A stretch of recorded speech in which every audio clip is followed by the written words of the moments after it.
Zoom. Before we get started, just a last reminder, we still have some availability for our speaker dinner tonight.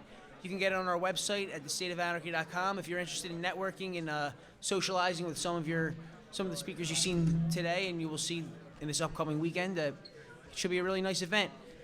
The Galdo's Catering is providing the meals.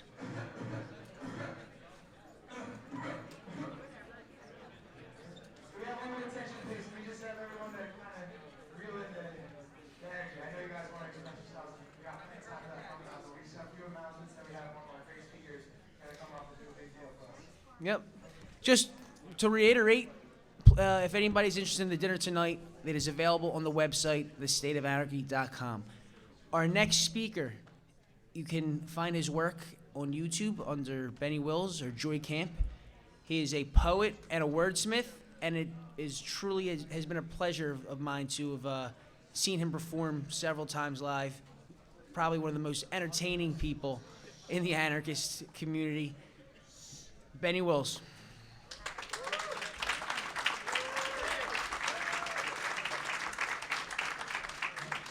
Thanks.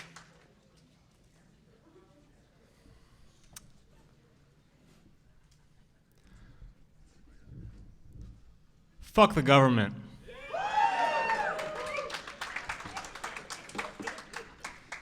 No, seriously. I actually have a piece called Fuck the Government, which I've only performed once. Actually, no, I performed it twice. But the first time was at Anarchadelphia, and it was well received. I'm not going to do it here today. Sorry. But it got me in trouble earlier this year. I was asked to MC another freedom-oriented event, and people found out that I was the MC, so they started digging into my work, and they came across that poem. And even the what's it called? The Southern Poverty Law Center, they got involved. And they wanted to keep me from hosting because they said I used foul language and that I was racist, white supremacist. And it's ironic to me because even though I say fuck the government, what I do is utilize all language and all words. And to try to reduce what I do down to using foul language is just absurd. But it did inspire a poem that I'm going to share. In fact, I'm going to be sharing only new work today or seldom utilized work of mine.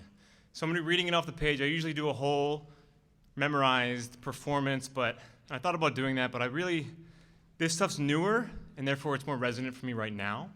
And I thought I'd take a bit more of a casual approach, and hope you like it. And please turn your phones off. You know what, just put your phones away. Seriously. Turn them off, put them away. They'll be there when I'm done. So this is called Words, Words, Words. And I dedicate it to censorship.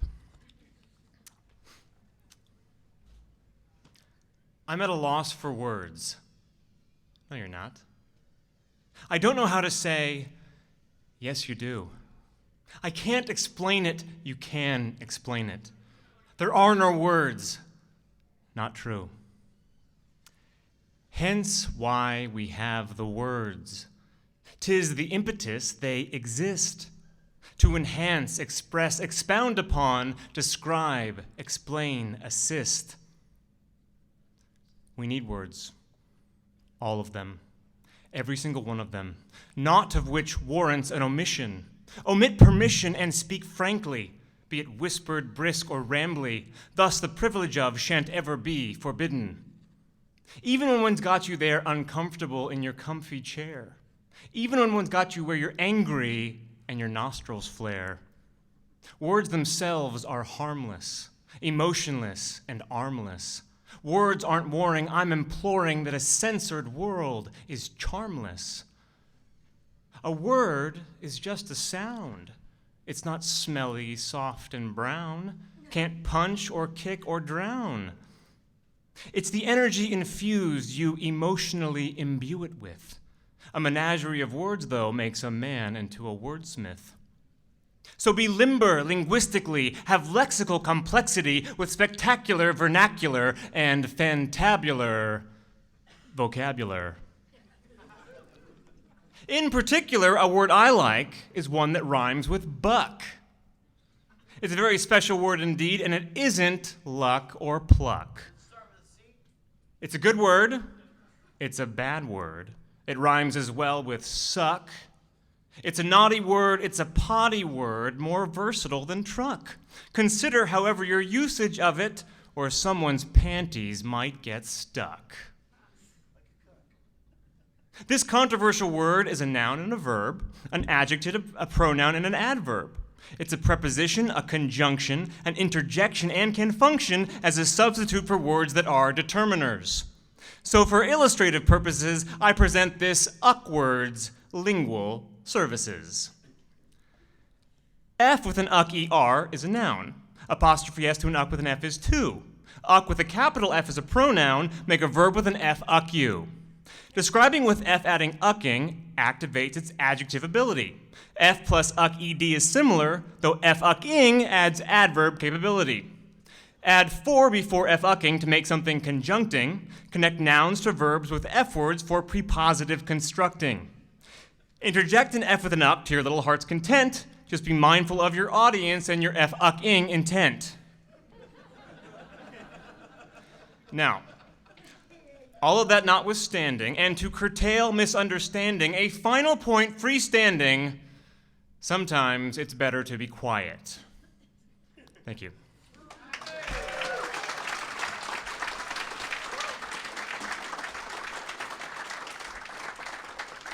The good news is they kept me on as the MC, and the event went great. It was just really funny to me that I was singled out as somebody who resorts to foul language to make a point.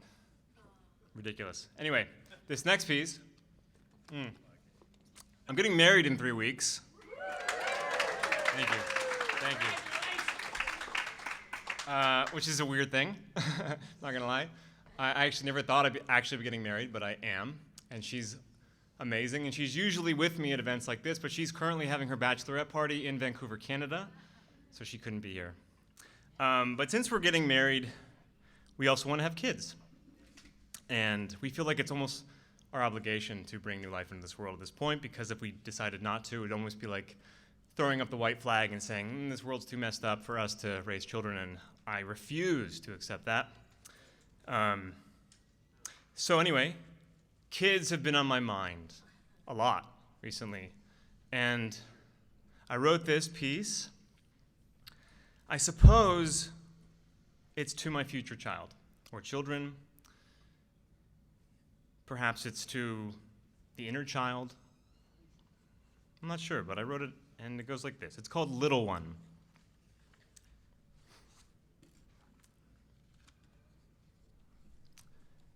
Hey, little one. Relax and take the day. Forget about tomorrow. Let go of yesterday. Hey, little one, I know you've lots to do, but time forgives, so time permitting, you'll have your follow-through. There's lots out there to blind us, little one, from the beauty that surrounds us. Traps set to beget forgetting. We are consciousness encompassed. Distractions cause inaction, and lust can lead to greed. Gossip seeds to jealousy. Resentment fuels misdeed. So smile, little one. Smile every day and often. If tears arise, let them cry till joyfulness reblossoms. Be patient with the ignorant. They know not what they know not. You too have yet still more to learn, perhaps still more forgot. Hey, little one, feel the grass between your toes. Let sand slip through your fingertips. Take pause to smell a rose. Forgive the ones that hurt you, and pity those in power. Their needs corrupt them absolutely, the taste of which is sour.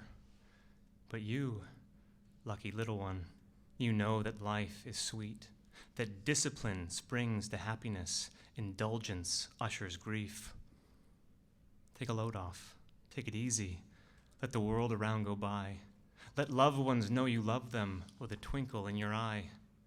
It's okay to say, I'm sorry. It's okay to say goodbye. It's okay to say no thank you, but it's not okay to lie. Hey, little one, let opinions rearrange. Allow yourself abundance, humbly be the brilliant change. Take risks and be adventurous. Playing safely can be dangerous. Little one, hey, relax and take the day. Have fun, you funny little one. Enjoy and laugh and play. Thanks.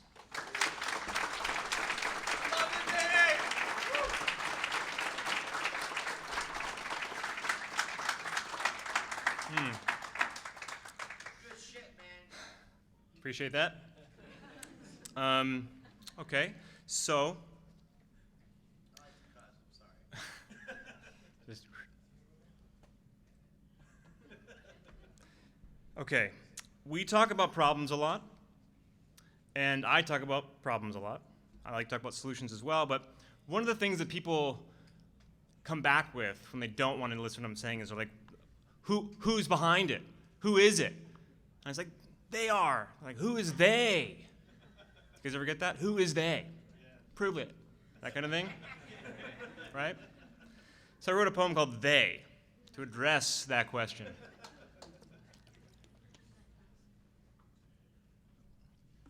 They. I don't like they.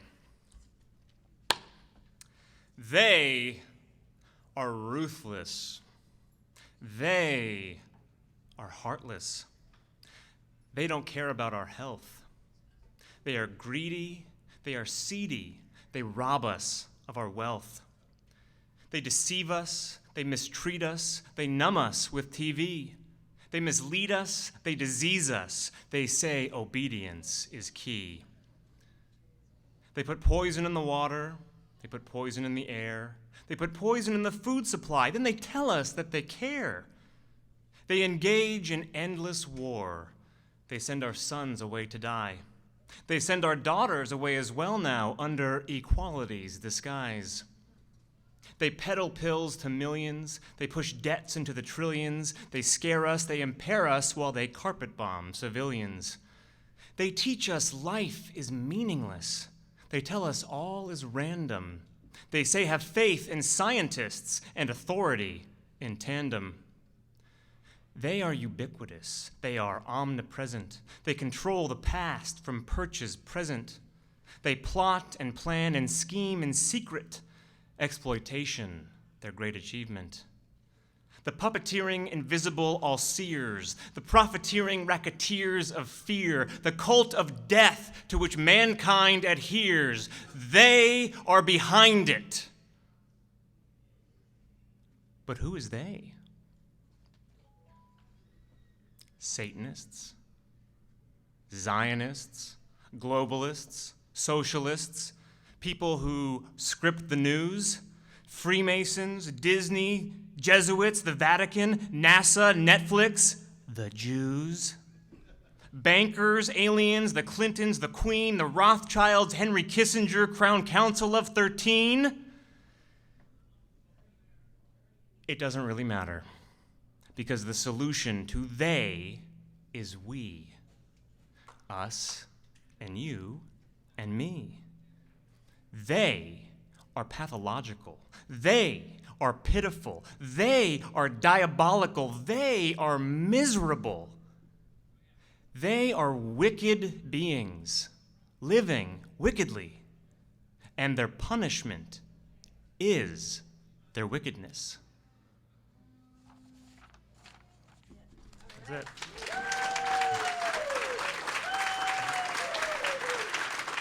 Thanks. All right. See if I can lighten it up a little bit. Maybe get a little offensive even.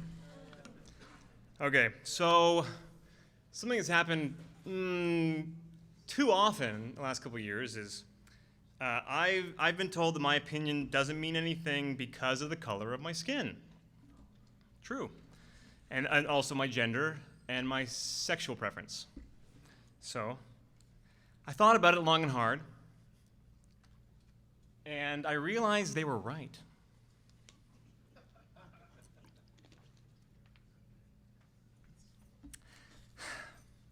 Gosh, I'm just so privileged to be white.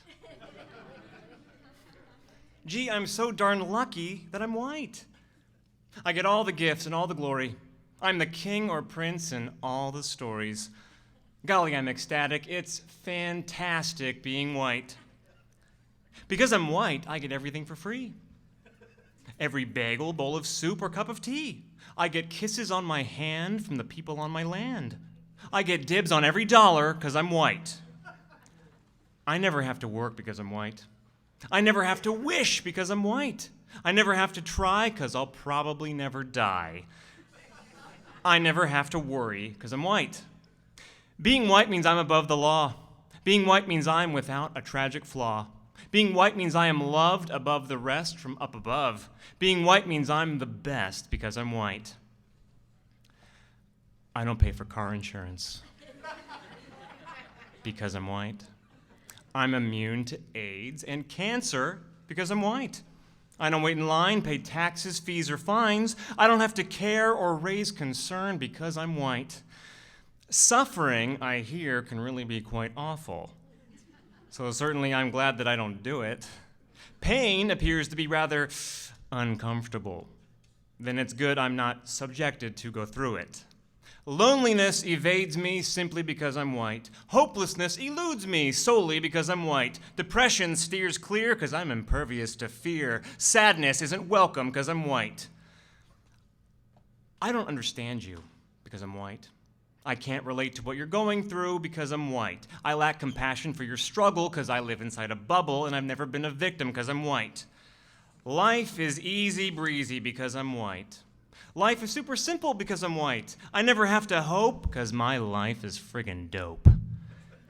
Everything is marvelous, everything is glorious, everything's luxurious. Why? Because I'm a man.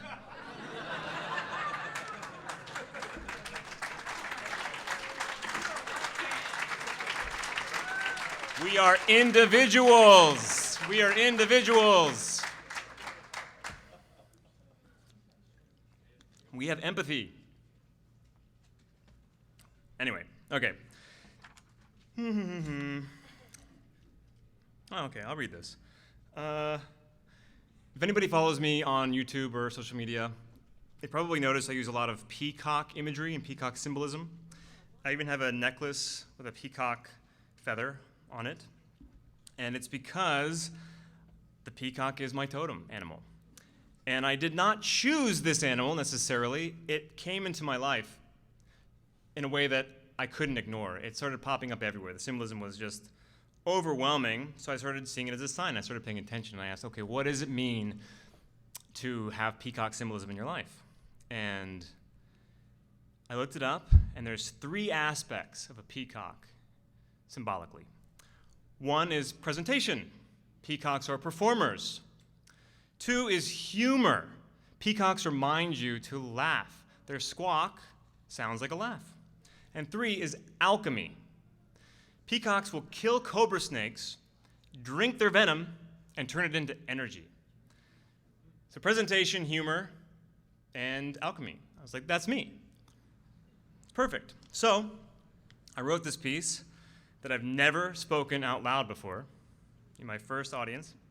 And I think I'll make this my introduction for my forthcoming poetry book.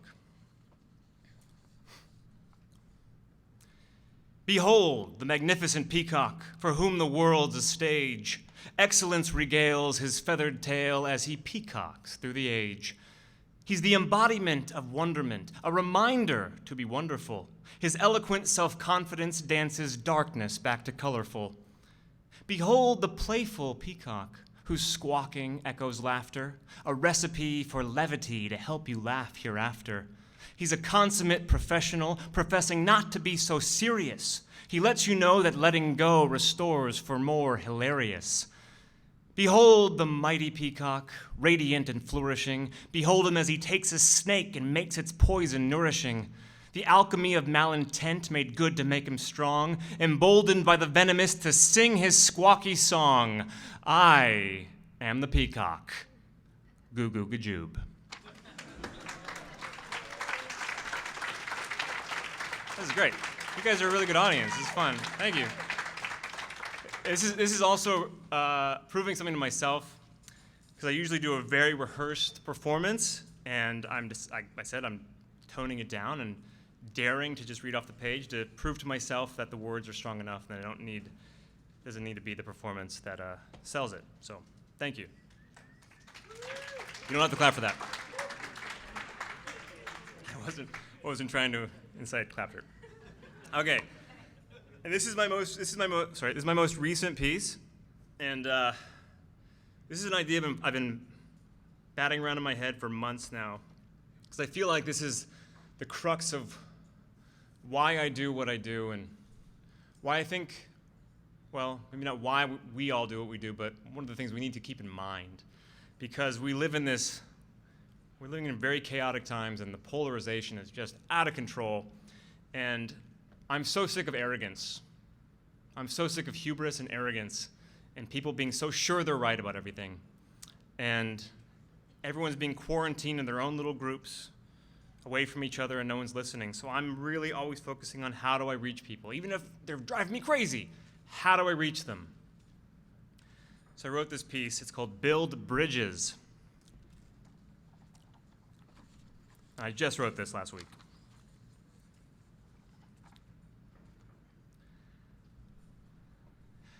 I hate that you're a slave and that your slavery controls you. I hate that you're intoxicated by self-serving, greedy values. I hate the labels that you claim and the ones applied to me. I hate you get so angry on the points we don't agree. I hate that you're unhealthy, and I hate that you're depressed. I hate your hope that money someday will relieve you of your stress. I hate that you don't trust me, yet you trust opinions on TV. I hate your trust in candidates when they offer things for free. I hate that I feel hatred when all I want is peace. Hatred is insanity, and I wish that it would cease. Decrease. Breathe in, breathe out, release. Beneath emotions, there is calm. Let your heart apply its balm. Extend your mending, loving palm, and build bridges. Build bridges. Break down your walls, build bridges. Life's amazing, but it's a maze. Lies divide, build bridges. The fight is hard for everyone. No one's path is smooth. Isolation is universal. Desolation can be soothed when you let down your guard and build bridges. Don't be so hard.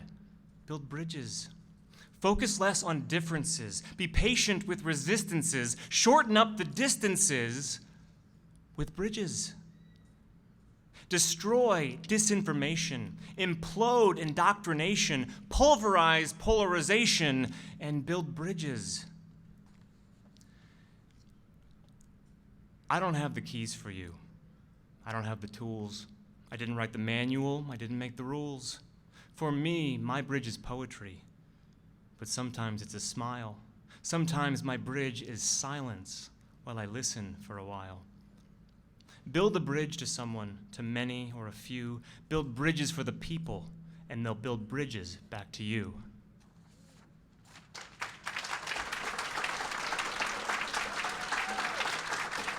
And I mean that. Build those bridges. Now more than ever. Don't just write people off. Figure out how you can reach them. Because I got attacked on Twitter recently. I was called a 9/11 denier. 9/11 denier. That's pretty out there. That's like extreme conspiracy. That's like saying, no, 9/11 did not happen at all. I deny that event ever took place. That's out there. I'd really to think about that one. I still don't get it. I hope that he just exposed himself for being a moron when he posted that. But speaking of building bridges, how are we doing on time, by the way? Am I like ahead of time or 25 and no, 5 minutes. Great. Like, way too fast. Okay. Speaking of building bridges, I posted this poem on my YouTube channel just the other day, or maybe a week, 2 weeks ago, and I was surprised with how well it was received. Not because I didn't like it or I don't believe in it, but because the feedback was really extraordinary, and I was getting feedback from people that I don't ever hear from, people who aren't necessarily awake, like people from past phases of my life, friends on Facebook who I haven't talked to in years, who I've been trying to reach with other work and haven't succeeded. So I posted this, and I got responses from those people, and I thought, aha, I've tapped into something. So I'm going to read it for you now.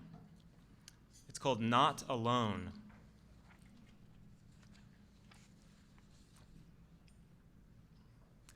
Run away with me. Sing and dance with me. Hug, unplug, and walk with me. Laugh and prance and play with me. Hold on to me. Caress, undress, and cuddle me. Jump and shout and howl with me. Cry, get high, and die with me. Let's leave. Let's flee. Let's fly from here. Let's go. Let's get away from here. Let's live and give and thrive from here. Let's be carefree and free from here. Let's rebel. Let's excel. Let's leave it all behind us. Let's be well and bid farewell to the paradigms that bind us. Hold me in your arms. Gently pull me to your chest. Calmly calm my weary bones. Rest me soft upon your breast. Tell me I don't have to pay. Tell me goodness finds a way. Tell me kindness has its day. Tell me all of it will be okay. Take my hand. Let's leave it all behind. Arm in arm will disappear beyond the boundaries of time and crime and suffering. Cruel rules and people slumbering. Insane foes and forms of governing. Run. Let's run and run and run and run. Outrun our own existence and exit with the sun. Free me from the evil. Free me from the pain. Relieve me of the shackles. Relieve me of the chains. Let's go, let's get away. Go forth post-haste with no delay. If you slow down, I'll carry you. If you fall down, I'll stay with you. If you lie down, I'll lie with you. If you bow out, I'll bow with you. Just stay with me. Stray with me. Sashay with me and sway with me. Never say goodbye to me. Never ever say goodbye to me. Never ever whatsoever ever say goodbye to me. Don't run. Don't flee. Don't fly from here. Don't go. Don't get away from here. Stay. Let's stay and change this place. Harmonize, reorganize, and change this place. Align divine within ourselves. Shift, uplift, and free ourselves. I can do it, I'll go through it, just not alone. I can take it, I can make it, I can fake it, just not alone. I can meet it, I can beat it, I can defeat it, just not alone. I can celebrate it, I can elevate it, I can accelerate it, just not alone. Not alone, not alone. You are not alone. Do me a favor to always remember that now and forever, whatever, whenever, that you are not alone. Thank you. Thanks.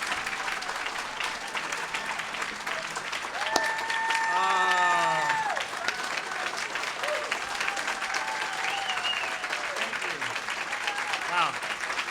Thank you so much. It means a lot to me. Thank you so much. That's it, I'm done. If you want to buy, I have copies of all these poems for sale. Just find me if you want to purchase a copy for yourself to share with your friends to use as a bridge. Subscribe to Joy Camp on YouTube. Subscribe to Benny Wills on YouTube. And friend me on Facebook, whatever. Follow me on Instagram, blah, blah, blah. Let's be friends. Thank you.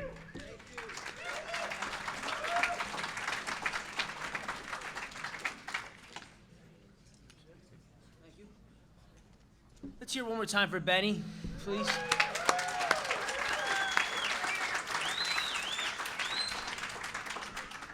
Our next speaker has been a dating coach for over 10 years, a stand-up comedian for 20, and a hater of government for 40, I'm told. the founder of the Infinite Man Summit. We have Sasha Daygame.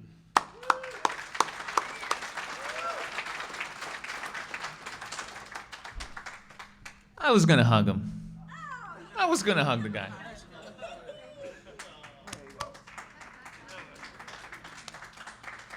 All right. Well, being a comedian, I don't like to stand around like that, so. How y'all doing? That was mediocre, guys. Do I have to open with all the people that hate the government? Make some noise! I gotta trick you. When I was doing comedy in the UK, I'm Canadian, so I'd always go up there and I'd pretend to be American. I'd be like, come on, yeah, America #1, we rule, wah! And they'd get angry. I'd be like, it's not my fault. Oh, the wars, the Iraqis, they stole our oil and we have to go get it back. And I'd just be an asshole and they'd hate me. And I'd be like, everybody, and they'd just hate me. And then I'd be like, and as I really got to that peak of hate, I'd be like, yeah, anyway, so I am Canadian. And it was good. So there you go. It was good. Anyway, so I'm Sasha. I've had a wild. Anybody know who I am at all? Just curious. Okay, I'll take it. Even one person, I'd be like, good enough for the ego. Good enough. Yes, I'm significant. I've had a really wild journey. I've always hated the rules and I've always seen it's all a bunch of bullshit. And in my journey, I've realized. And by the way, who likes their freedom? In the last few years, I've realized that freedom, as much as it's wonderful when the governments collapse and they just go to complete shit and we all just treat each other like human beings with love and respect and we come from a much higher place than they're coming from, as much as that's going to be great, we don't have to wait for that to happen to have freedom. What I've realized is freedom is here and here. It's not about what happens out there. And that's what I'm going to talk about today. But at first, I thought I'd do a little bit, and this guy knows what I'm talking about. I thought I'd just tell a little bit about myself, because I've been through a crazy journey. So, from Toronto originally. Canadian people? Yeah! That's right. Communists, all of them. Communists. Fuck them. I don't know why I say that. So I'm from Toronto. I had a really tough start. Like I had a really tough childhood. Anybody just had a really tough? I just want to know where my people are. Like who? Physical abuse, psychological abuse. Please put your hands in the air. Just a few. Really. Well, fuck the rest of you assholes. Fuck you with your happy childhood. Fucking assholes. I hate them. No, fuck these guys. Had it easy and shit. I had a really shitty time, man. Seriously, my mom was like a raging. Like she was kind of like crazy, but not like a manic depressive, but like a manic rageaholic. So she would just yell at me and like throw boots at me. Like no matter what I did, it didn't matter what I did. I remember one time, it was like grade 6. I was writing my first essay for school and I just made one mistake with the pen and I stopped and I was like, shit, we forgot to buy whiteout. Young people, don't worry about what that is. I forgot to buy whiteout. And she's like, what's whiteout? And I'm like, that's when you make a mistake so you can fix it. And I never forget this. She looked at me dead serious and she just said, you shouldn't make mistakes. That's my mom, everybody.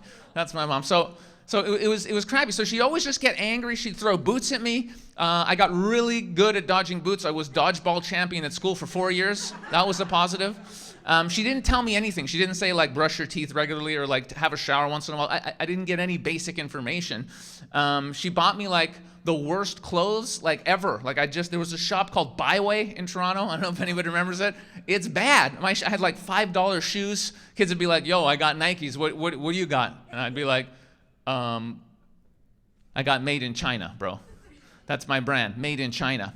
I had silver shoes. You know how much shit you get for having silver shoes? We're talking 1989 here. It's cool now. You get the shit kicked out of you in 1989. That's it. That's all you get. Who like had a dog as a child? Anyone? A few people? Okay, guess what? Downtown Toronto, no joke, my stepfather bought me a goat. I'm not fucking shitting you. I had a goat! They don't do anything. They just shit these little pebbles. Hey, which way did Sasha go? Follow the shit trail. The guy in the silver shoes in the shit trail. He's down there. It was shitty. Like, I was the only kid. When I was a kid, my parents sent me to a Christian camp.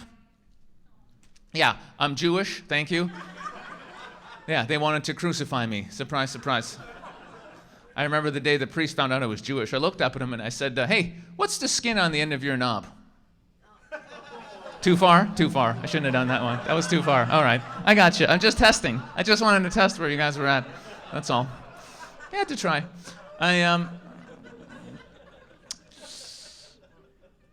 I was the only kid I ever knew that was trying to get kidnapped on purpose. You know what I mean? Like I would just stand around my house and just some random dude would walk by. I'm like, excuse me, sir, do you want a kid? He'd be like, what are you talking about? I'm like, just take me with you. He's like, do you have candy? Do you have a van? Anything, just anything. I've got a really tight asshole. Come on, please. See, that's my second test. Look, that woman's there. She just did this. That's what she did. I did it for her. She just, no, there's always one. All right, look, I'll stop. So, anyway, I'm in a funny mood just because I just came from a business conference thing, and I talked, and it's really inspiring, like really beautiful people here. They had great people. They're entrepreneurs. So I'm all stoked. I'll share this just with you guys. I had a great business idea last week. What I want to do is I want to start a cleaning business, but hire only multiracial employees. Yeah, I'm going to call it ethnic cleansing. Come on, guys, that's a good, fuck you. That's a good joke. How can anarchists be? That's politically incorrect. You shouldn't say that. You're fucking trying to take down the government. No, don't offend anyone. Don't offend it. Take down the government. Don't offend anyone while you do it, though. Just be really nice while you take down the government.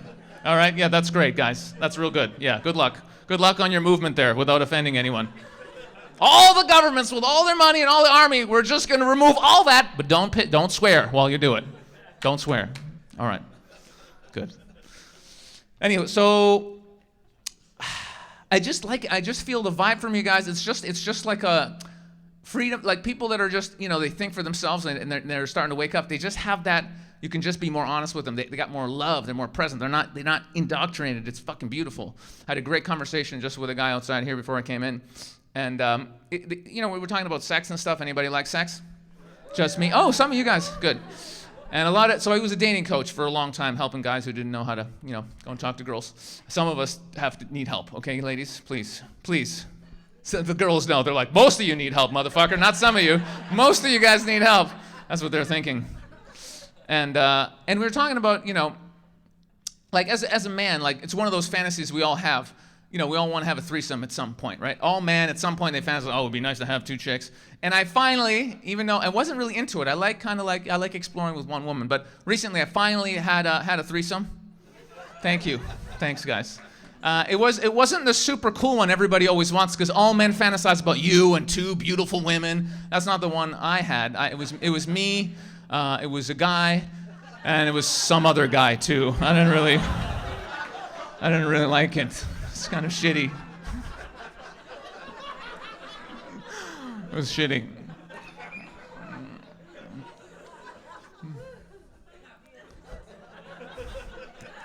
That was a joke, all right, guys. That was a joke. All right. That's enough. I'll be serious now. I did come to teach something real, not just be an asshole telling jokes. So look, here's the thing about me. So I did stand-up comedy. I was from Toronto. I had a shitty childhood, and now I'm gonna get serious. No more. I'm gonna get a little serious. This woman's like, yeah, right. She doesn't believe me. She's like, yeah, You're gonna be serious now? Mm-hmm. She's like, mm-hmm. So basically, I was a kid. I had a really shitty childhood, and I didn't have a lot of self-love at all. My dad left when I was 3 years old. And my mom was, not good. So I ran away from home at 15, started doing stand-up comedy at 17, and I basically didn't have any real support. I didn't really learn anything, no dad. My mom, I had a lot of issues with the feminine, because like the only woman that I loved, which was my mom, had nothing going there, right? So for me, it was really, really difficult to connect with women for most of my life. So when I got a little bit older, even though I was doing the stand-up comedy, and that was really a great time, I still couldn't just be authentic with women, right? I'd see a beautiful girl and I'd be like, oh my God, she's so beautiful. Oh my God, she's so beautiful. Oh my God. If I could get her as my girlfriend, I'd be the greatest boyfriend ever. This is me when I was young. I'd be like, oh, I would buy her flowers. I would get her chocolates. I would be the best. She would love me for. And then I'd be like, okay. And then my friends would be like, just go over there and say hi. I'd be like, no. Just go over there and say it. There's no fucking way I can say it. There's no fucking way I could go over there and say hi. Anybody been in that situation? You see someone you like and you're too much of a bitch? Come on, guys. Come on. It's not just, even the ladies are putting their hands up. You ladies are worse than us. You never come over. That's right. You're always waiting for us to do the work. Fucking hypocrites. Yeah, these guys never come over. Well, what? You have no legs. You have no legs, huh? If you have a vagina, you don't have legs. That's the rules. You can't have legs and a vagina, right? Anyway, so what happened was, and so I never liked drink. Like I wasn't really into the nightclubs and drinking, all that stuff. I don't really like that stuff. And so when I was about 25, 26, I had this crazy idea in my head, which was this. I thought, you know what? I'm just going to go on the streets and just walk around, and if I see like a woman that I really find attractive, I'm just going to go over there and I'm going to say hi. Just going to go. See, people laughed already. That's not funny. What's funny about that? How is that funny? You're funny. I am funny. Thank you. Thank you. Thank you. Do you want to go on a date with me? Yes! Boom! Someone's getting lucky tonight. So I had this crazy idea, and I started going out there, and I started doing this, and I would just, no real rules, just saw a woman walk up and say, hey, don't panic, I'm not crazy, you look amazing, I'm not selling drugs, I just want to come say hi, get to know you a bit. And I would just do this, and I'd talk to women. Some of them would like me, some of them wouldn't like me. I went on lots of dates. It was cool. It was cool. And it just got okay with rejection. Some women would like, no, I have a boyfriend. Sorry, I'm not interested. And I'd be like, okay. But they never freaked out. Nobody hit me or freaked out. They just said, no, I'm not really interested. And I'd be like, okay, well, nice to meet you anyway. They'd say, yeah, nice to meet you. And a lot of women would be really happy I came up to them, even though they weren't interested in me. They'd be like, oh, thanks for the compliment. That's really nice of you. And I'd be like, yeah, cool. And that was it. So the thing is, I started having a lot of success in dating all these women, and I started going up on internet forums and typing like, hey guys, you can just talk to women. Like, you don't need to get drunk. You don't need to go to a club and spend $150 on alcohol. Y'all can just come up to women and say hi. And everyone's like, no, that's not true. That can't be true. That can't be true. You must be lying. You can't just do that. You have to go spend lots of money, wear the expensive clothes, act like you're super cool, and impress girls while they're a little bit drunk. Then you can fuck them. That's the way to do it. I was like, but it's not. It's not the way to do it. Anyway, so I started teaching this kind of stuff, and it kind of went viral. I put up videos of me just going around talking to chicks, and they went viral, and I started teaching this kind of stuff. And I noticed something fascinating happening. I would teach students this stuff, and after, I'd make them do the stuff, and they would be afraid at first, and they'd get over it, and they'd start getting dates, and they'd get a girlfriend. But a lot of the students, they wouldn't just get a girlfriend, they'd get a girlfriend. And after they got a girlfriend, weird stuff started happening. Like suddenly they would quit their jobs and start the businesses they always wanted to start. And they'd end up moving to Thailand with their businesses. And I just kept seeing this shit happen. They'd get over the fear of rejection, get into a relationship, and then they'd go to the gym, and they'd lose weight. Their whole lives started to change. And I was just like, what the fuck is going on here? I'm just teaching dating, and all this crazy stuff is happening. And it took me a while to figure out what was happening. What was happening was, at one point, I guess this is around 2010, I randomly, during the beginning of one of my courses, this is a true story, I was with this guy called Woody, the Scottish guy, and we're walking literally towards the town center, and we're going to go and do a dating course and go and talk to lots of women and try and get dates and all this kind of stuff. And we were all kind of nervous. You know that nervous energy when you're about to do something crazy, like if you're going to go mountain climbing, or you're going to do, or like skydiving, you're a bit like, holy fuck, we're going to do this thing. Similar type of thing when you're going to go and flirt with lots of women, It is. I don't know why that's funny. And so we're walking into town, and there was this energy, and just randomly, I told this guy, Woody, I said, hey, man, what would be really funny? There's a guy over there in front of us. I was standing there in front of his garbage. I said, go over there, pick up that garbage, walk up to the dude and just be like, yo, you want to buy this garbage can? And he was like, what? I'm like, just do it. Just take the garbage, try and see how much money you can get for just do it. It'll be funny. And he goes over there, does the thing. I see them both laughing and stuff. He comes back, and when he came back, he was just, his whole energy had changed. He went from being super nervous to just feeling really good and laughing. And basically, he'd just done something really stupid. It was just a joke, and he was just laughing. And he was just in such a good mood. And we were all laughing together at the stupid thing he'd done. It was just funny. Then we went and we spoke to the women. Everyone had a great time. And after that whole weekend just went so well. And I was thinking to myself, why did it go so well? And I realized the fear that we all had kind of just went away. And it always does. And this is the thing I've been teaching for years, this concept. When you go and do something a little bit retarded or stupid or silly, where people will look at you, and something that potentially people might look at you and judge you for it, and might oh, this guy's stupid or whatever. But if you actually go do something kind of silly, and people look at you and go, what are you doing? And you just don't care, and you just do it anyway, and you start having fun with it, kind of changes you, right? And this is something I integrated into my courses, and for years now I've just been teaching social freedom courses. And this is the magical thing I wanted to talk to you about today. How many times Have you thought there was something in your life you wanted to do, whatever it was? You know, maybe you want to start some business you've been thinking about for years, or you see someone you really want to meet and you think, oh yeah, maybe they won't like me, so I won't do it. Or one of a million things that you know you want to do, but a little voice pops up in your head and goes, nah, it's not going to work out. It's not going to be successful. You're not good enough. You know, maybe better not. Just play it safe. Just don't do it. Anybody had a little voice in their head sabotage them like that? Let's be honest, folks, please. Okay, about 60% of you honest people. The rest of you lying motherfuckers. Okay, that was my honesty test. 60%, not bad. That's like, what is that, like a D plus? Not great, but it's not bad. And so this is the little secret I want to talk about today: social freedom. And this is what and you're going to think I'm a little bit crazy, but I'm going to suggest that if you want to have a lot more freedom and fun in your lives, you start doing things that are a little bit uncomfortable. So, some examples. And they're really fun. It doesn't have to be really, really crazy. But the foundational principle is this. That voice in your head, that's not you. It's a voice in your head. There's a word for it. Anybody want to guess? That's your ego. Yeah. You are an infinite being. You're coming in here for a little while, having a human experience, maybe 80 years, maybe 70, maybe 100 if you're lucky. But that's you. The little voice in your head? No. That's just a collection of programs, fears. It's just bullshit. And that little voice does everything it can to prove to you that it's in control by fucking you over.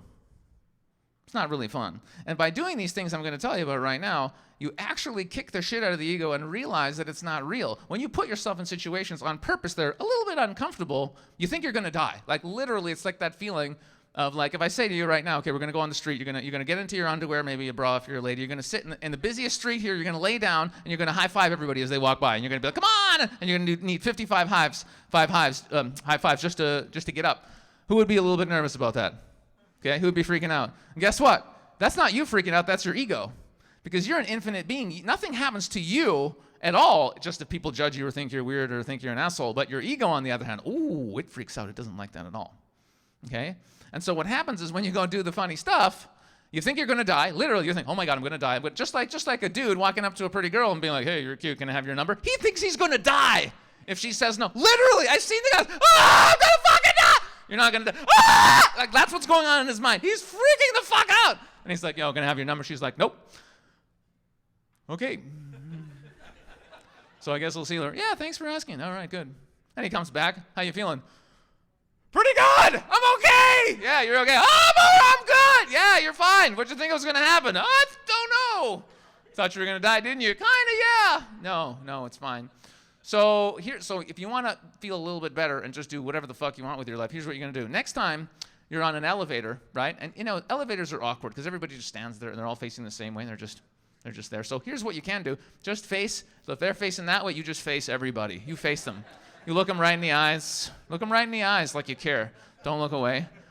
And then if somebody farts, you always take credit for it. You go, oh, that was me. Sorry, guys. That was me.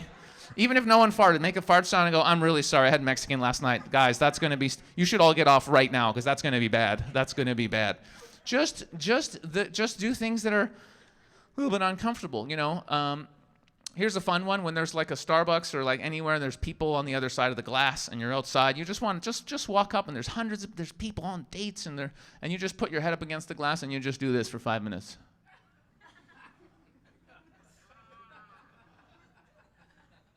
They're all going to look at you and wonder if you're completely insane, and you just stand there. Just stand there. And then you go inside, and then you walk up, and then when there's a couple having a date, you walk up to them. There'll be like an extra chair there, and you walk up and you go, hey, is this seat taken? And they'll go, oh, you can have it, and then you just sit down and join them. Just sit down right next to them, and just stare at them. Just stare at them for a while, and then just start asking questions. So, you guys on a date? Is it a first date? You guys having a good time? Is this guy any good in bed? When are you going to have a baby? Just be as awkward as you possibly can be. That's great. Here's a fun one too. I like this one. There'll be someone sitting there. It doesn't matter. It could be a dude. It doesn't make any wimp. Doesn't matter. You walk up to whoever the person is and you just sit down and you go, oh my God, I am so sorry for our first date. You know, man, I'm never late for first dates. It was traffic. It's not my fault. You look way better than your profile pic. You look awesome. And the person will just be like, I don't know what you're talking about. And you'll go, is it me? Is it something? It's. The picture was about 2 years old. Is that it? It's my face. You don't like my face? I could change it. Here's I'll give you one more. A really fun one, come up to couples. Couples are the best. And just walk up to them. It doesn't really matter what you say. You could just be like, hey guys, you guys look smart. Just start any conversation. And then as you're just talking, you just start picking your nose really aggressively. And just maintain eye contact fully. Like look them right in the eye and just be picking that nose and picking that nose. And then you wipe a little bit on your shirt. And you just keep picking that nose. And then you know what you do after you pick your nose for all? Eat it. Just eat a little bit of your booger. That's what you want to do. You want to eat that booger. And you know what, after that, get back in there and get some more. And then when you're done the conversation, you know what you do? As they're saying goodbye, say, hey, great to meet you. And you go for the handshake. Handshake, bonus points. Bonus points for the handshake. Handshake is the best thing. Handshake is the best thing. I know. So now you laugh, right? But you know what happens to people who spend like a day with me just doing crazy shit? You have any idea what happens? They stop giving a fuck when anyone thinks about them. They just absolutely do not give a fuck when anybody thinks about them. And it's really a beautiful thing because even though we seek freedom, right, we don't have freedom from the one person that counts for the most, from ourselves. We're always judging. We're stopping ourselves all the time from actually doing what we want with our lives, right? All the time. We know what we want to do, but we're not doing it. Why not? Well, other people might judge us. Other people might think we're not good enough. People might say, oh, no, it's going to fail. Don't do that shit. And it doesn't matter whether it's funny, right? Because when it's the government, it's like, oh, fuck the government. I'm like, oh, yeah? Okay, so fuck the government. But you know, for the last 4 years, you've been talking about how you actually want to do this, and you have a great business idea, and you haven't fucking done it. What about that shit? Oh, yeah, but it might not work out. So you might fail at something, so you'd rather do nothing and be miserable than actually take a chance. Yep. How does that make any fucking sense? Right? So these little voices in our head, it's our ego. It sabotages us, and you can absolutely fucking destroy that voice by going out there and doing things that are slightly uncomfortable. And it sounds wacky. I know, you're listening to this right now going, he's insane. He's funny, but he's crazy. But I'm telling you, can completely change your life because you stop giving a shit when anybody thinks about you and you start listening to yourself. And your real self is you in here, your heart, your intuition, right? When you really know deep down on a core level what you want to be doing. You know, when you're excited about something, you're like, oh my God, I'm excited. That's you, right? That excitement. Quick example of this, because people get confused, like what's me, what's the heart, what's the consciousness, and what is the mind? When you're walking around and you see a homeless guy, right, and he looks in bad shape, right? You're like, oh man, this guy's not good. This guy really needs a sandwich. And your first thought is, you know what, I'm going to go buy him some food, or I'm going to give him some money, right? That thought is who? That's your heart, right? That's you. That's the real you. That's this infinite being that's not in lack, that knows the ultimate truth, that we're all one consciousness. And you feel love for someone, you want to help them out. And just as you go to get some money out, a little voice pops up and goes, why should you give this guy? You're not that rich. Why doesn't he go out and get a job and get his own money? Okay? Who's that voice? That's your ego. He's kind of an asshole. He's a selfish asshole. Yeah. So, it's a beautiful thing to be able to tune into this and start living your life from here, because then you're actually following you. You're actually following your excitement, your heart, your soul, and everything that you do. That's what life is all about. So, I'd like to do a little exercise with you guys to get us a little bit outside of our heads and into our hearts. Are you guys up for that? That's right. You're going to have to get up, though. You okay with that? You're going to have to get up. You're going to have to get up, like right now. Okay, so here's what we're going to do. So all you're going to do is find any human being, probably the one right next to you, and you're going to face them. So you're making eye contact. Oh, he's going to make us look at each other. Oh, no. Not eye contact with a stranger. Okay. So it doesn't mean you're chatting. There's no chatting. You're just making eye contact. Okay, so here's what we're going to do. So in this exercise, what we're going to do is a very simple exercise to connect with somebody, but on a soul level, to see somebody for who they truly are and get outside of our minds just for 1 minute. Okay? So here's what we're going to do. So whoever has short hair, they can be, well, actually, it doesn't really matter. Okay. All right. We're ready. Okay, excellent. So all we're going to do is so you're just going to make eye contact with a person. Just pick an eyeball, okay? Keep breathing. I know it's weird, and you don't even know this person. You're looking at him. What's going on here? Oh, it's going to get weird. And all we're going to do is we're going to be saying something to each other at the same time, and we're going to be speaking to the soul of this individual. So what we'll be saying, and I'll say it slowly, and you can repeat after me so nobody gets confused, okay? We'll be saying the following. I see you. I honor you. I have love for you. Now, really tune in. You're looking at an infinite soul, a being of immense love and power that's been here, that is for a long time, that's beyond birth and death, the true essence of the person. And we never actually get seen or communicate from this level. We're always talking from the mind. So now we're talking from a different space. So once again, maintaining eye contact, really feel into this. I see you. I honor you. I have love for you.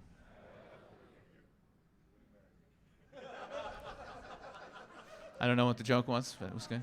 Okay, a couple of more times. No one's going to get hurt, I promise. But really just be conscious of your breath. Once again, I see you. I honor you. I have love for you. I see you. I honor you. I have love for you. Last one. I see you. I honor you. I have love for you. And if it feels appropriate, give him a hug.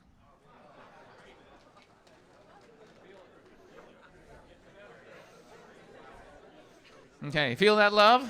That's a little love there.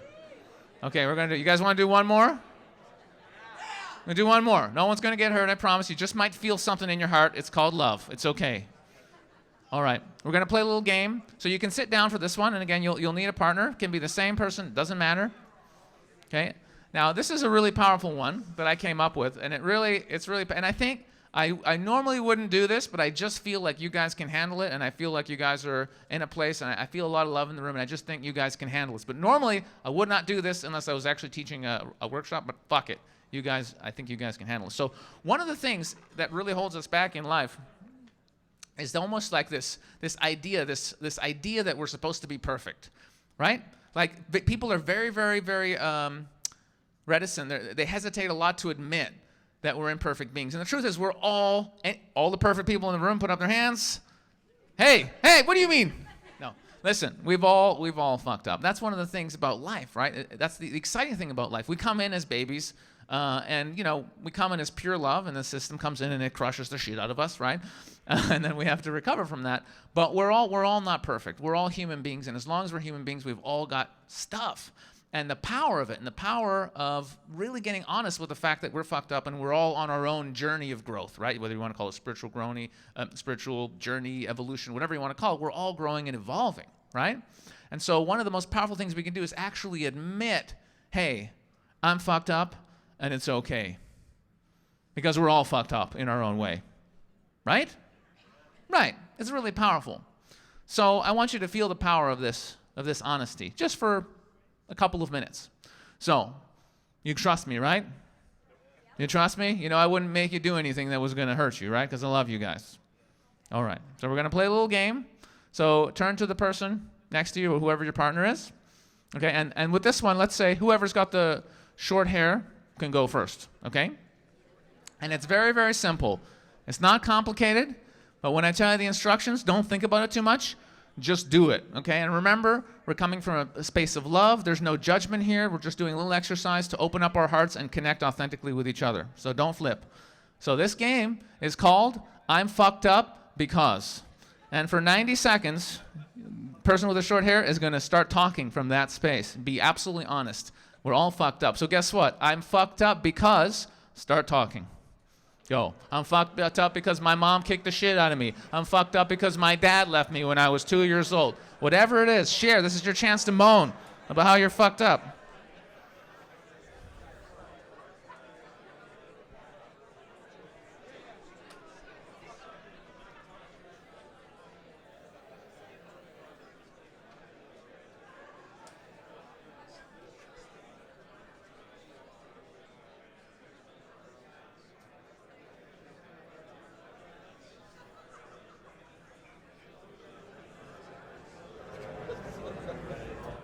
Keep going. You can do it. Don't look at me. I know you can do it.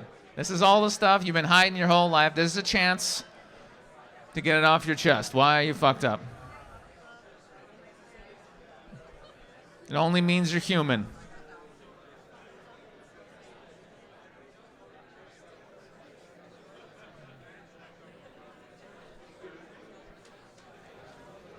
You can do it. Don't be shy.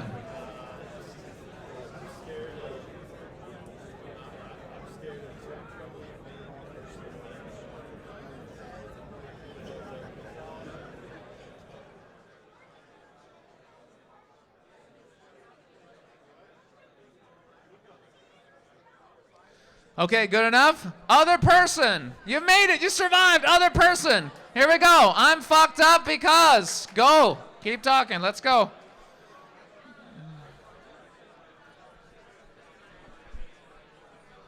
It's fun. It's going to get better in a sec. I'm going to do something.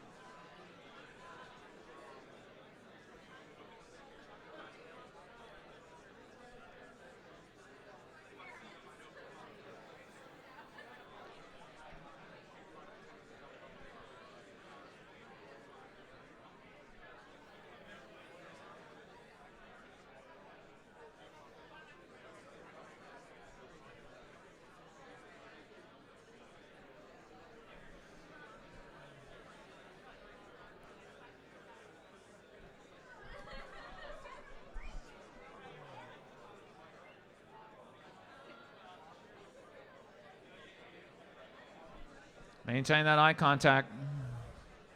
Be present.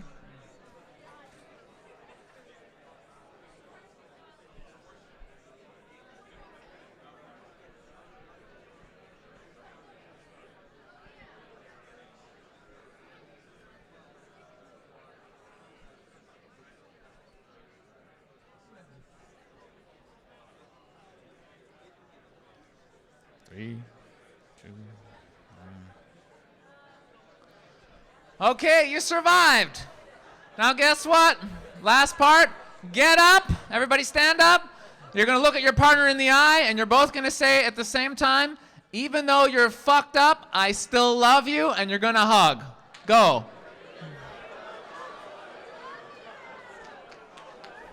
There you go. Now find a couple of more people, make eye contact, and do the same thing. Find somebody, make eye contact, and say, even though you're fucked up, I still love you. Go around the room and hug 3 other people. Still love you. Cool, man. I like it. Even though you're fucked up, I still love you. Good job, man. It's awesome.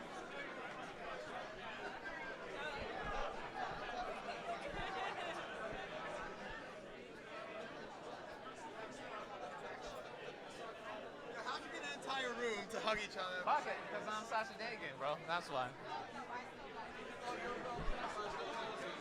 That's the energy we bring in here. We love you no matter what's wrong with you, because guess what? There's nothing wrong with you. It's all in your head, right? That is correct, sir.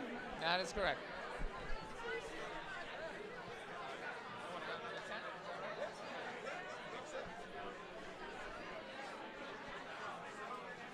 So good you made it in time. It's beautiful, Love right? you, dude. I love you, Beautiful. Look at them. They're all happy and shit. That's insane, bro. Like, who could? That is an intense power to be able to make an entire room do that. Yeah. To open up like that. You know?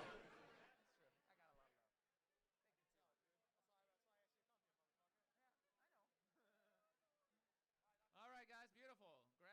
Wrap it up and grab a seat. We shall keep on going.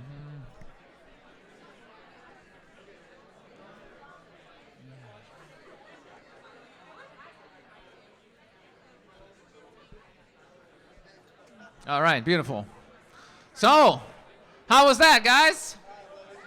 Are you feeling more love? Yes? You survived? Good. Great.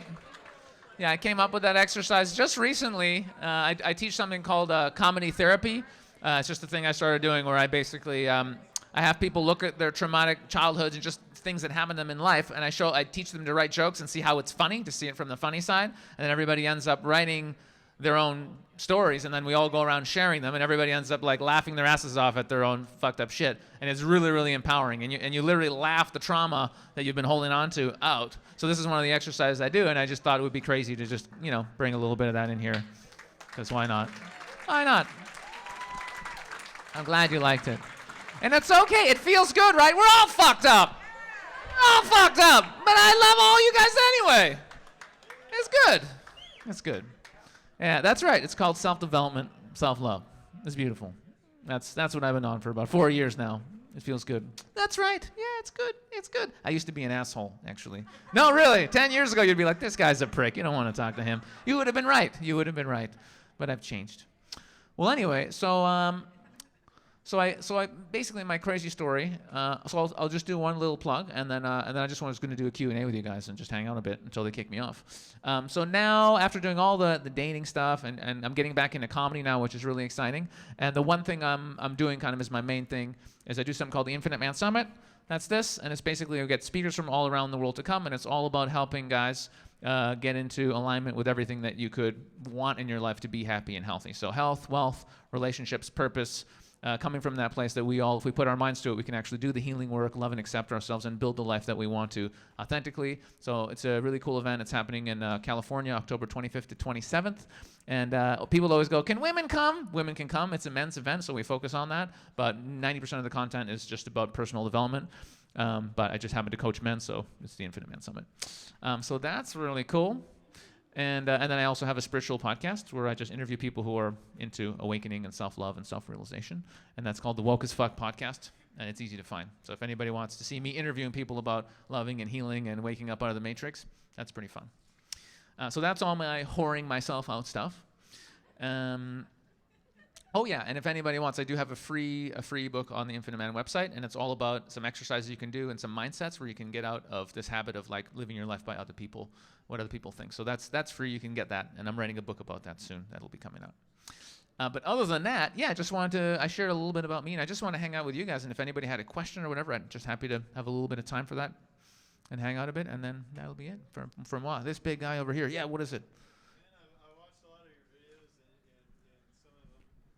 some of them you talk about creating you can see two realities, like you're creating a new reality and you can kind of shift into another one. Is there like have you noticed that even more now about creating a new reality tunnel for yourself?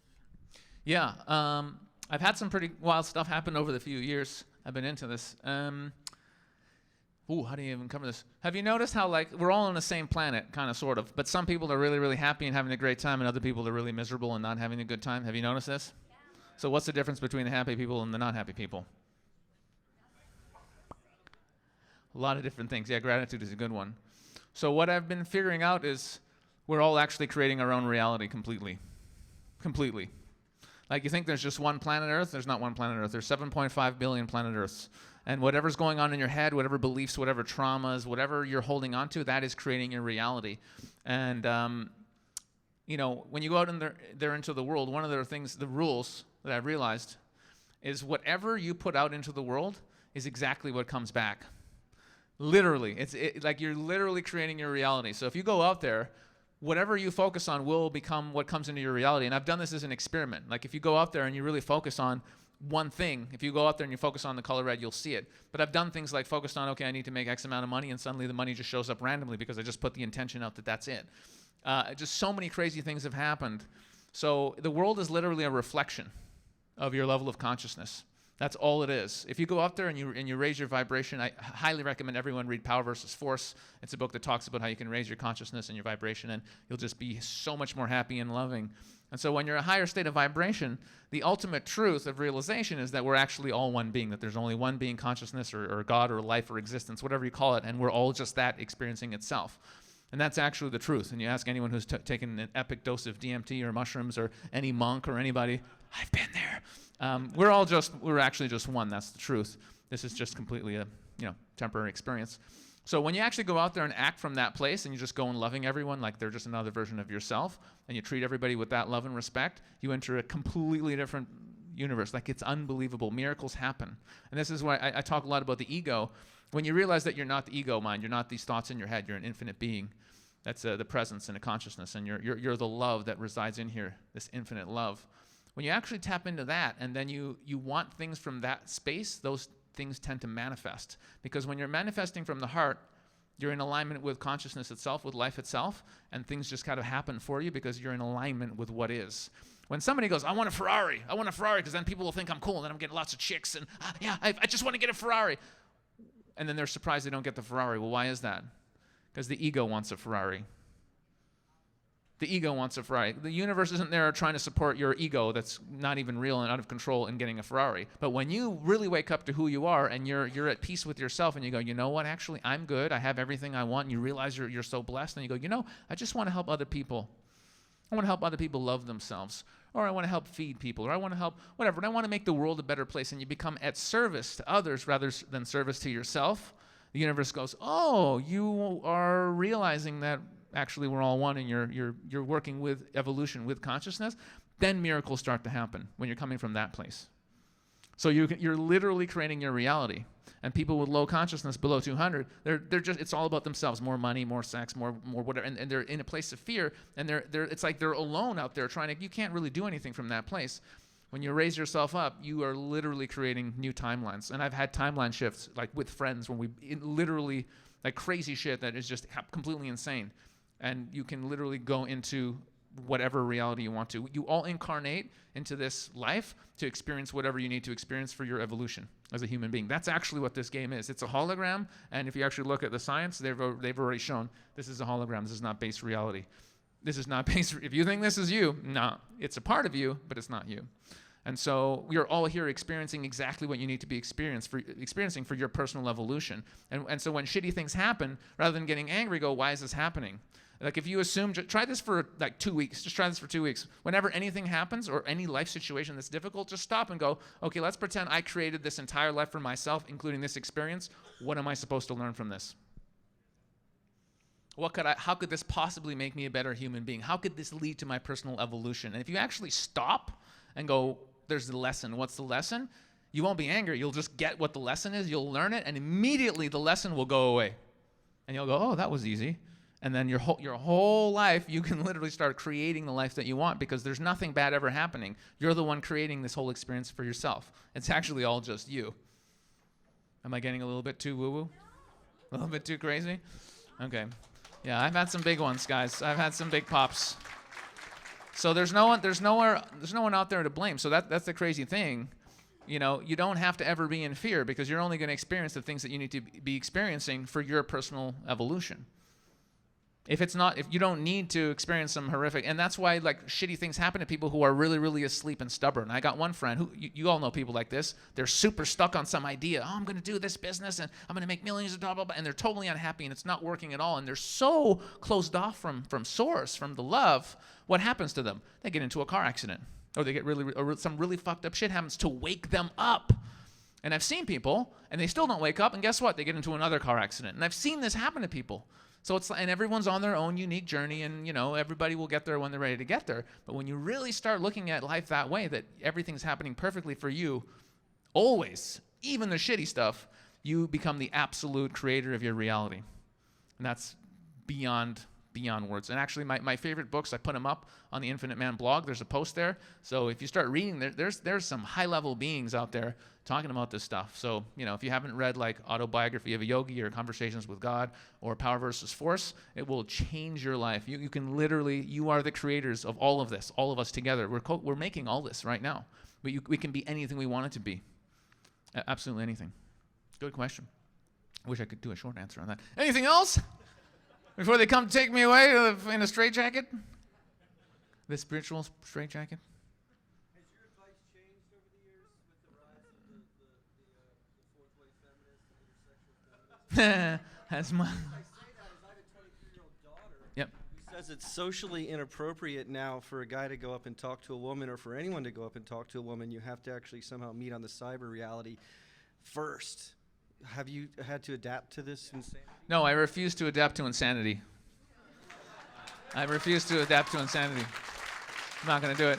They can tell us all the crazy shit we want to. Just ignore it and live in your reality, which is coming from a place of love. Like literally getting people addicted to the apps that are literally just trying to make people robots and so disconnected from each other. Because when you have no human connection and no love, when the government just goes do this or do that or go to war or whatever, you just do it because there's no love in your heart. Like it's the human connection with other beings that would actually make you stop and think about, am I doing something that's actually in alignment with who I am? Right? They're trying to break the human connection between us. So I'm teaching the opposite. Erase your Tinder, erase all that shit, and get out there in the world and connect with human beings on a real level. Absolutely. I mean, I'm so against. It's horrible. It's horrible. Yeah. No, I will not adapt to insanity. No, I will continue loving and treating people like human beings, no matter what. Yeah. F them. So bad. Yeah, I can't wait till my book comes out because it literally, if people start doing this stuff and getting out there, people will just get off those apps. All right, I think that's it. I'll do another really quick one. Yeah, go shoot, quick. Where'd you get those pants? Oh, these pants. One of my friends gave me, they're Bali pants and they let your balls hang out and they're so good. They're so good because my boys are free and it's just on a hot day you're like, woo! It's so, ladies, you're getting a little bit excited. It's so good, and you're not supposed to have your boys all scrunched up against yourself all the time. It actually gets too hot and your sperm die. They give you these pants. Scottish people can fuck. That's my point, because they wear kilts. Scottish people can fuck. These are better for you. Anyway, I'm Sasha Daygame. You're all wonderful. Love yourselves. I love you all. Thank you so much for being here. Thank you. Thank you. I love you.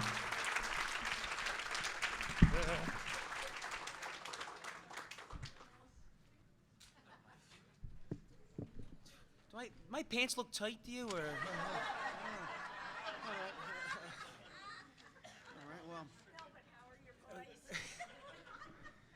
I'll get to that later. Okay, we're a little bit of a change of pace. We're gonna have our next speaker is an expert in the crypto space.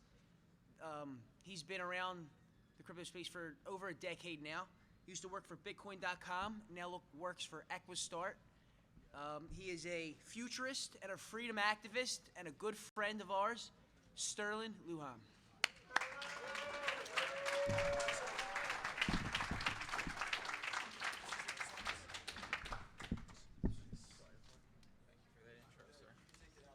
Sure.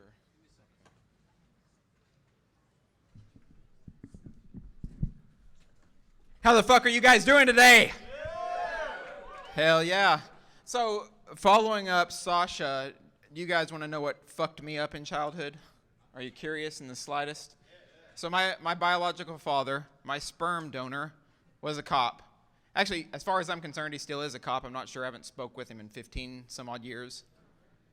Bad situation, but this feeds nicely into my presentation because it's partly as a result of him that I became so interested in not only anarchism and freedom, but also in the human brain, in our psychology, what makes us tick, how we learn to try to move forward and get over things, conquer trauma.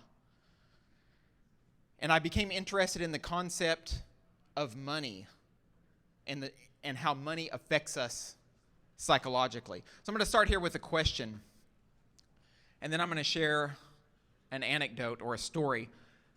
Who here believes that they had a proper monetary or money-related education growing up? By show of hands.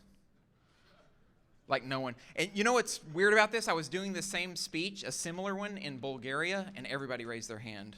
I was, wow, that's impressive. I didn't get shit for education. You did all right. You did all right. So growing up, I grew up in a small town out in West Texas, and my mother, the only thing that she instilled me with was this idea that I need to try to learn to save money. I need to learn to spend it appropriately and properly. And eventually I need to learn to save money. But that was the extent of my monetary education.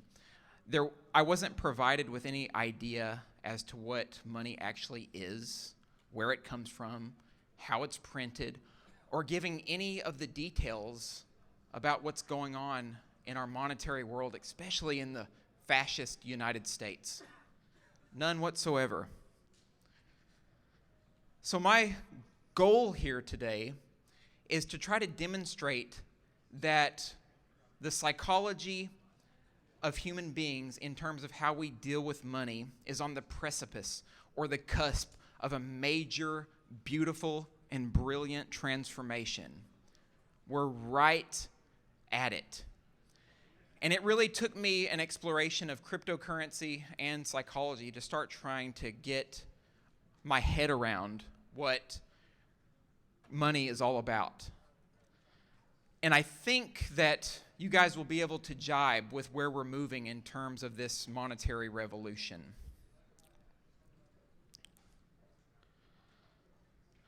So I don't think I can start this presentation out without providing you guys with some idea of what money is so we can make sure that we're all on the same page.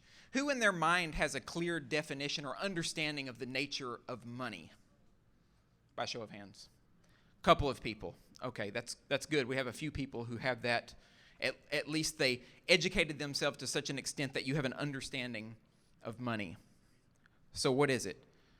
Money is a medium of exchange.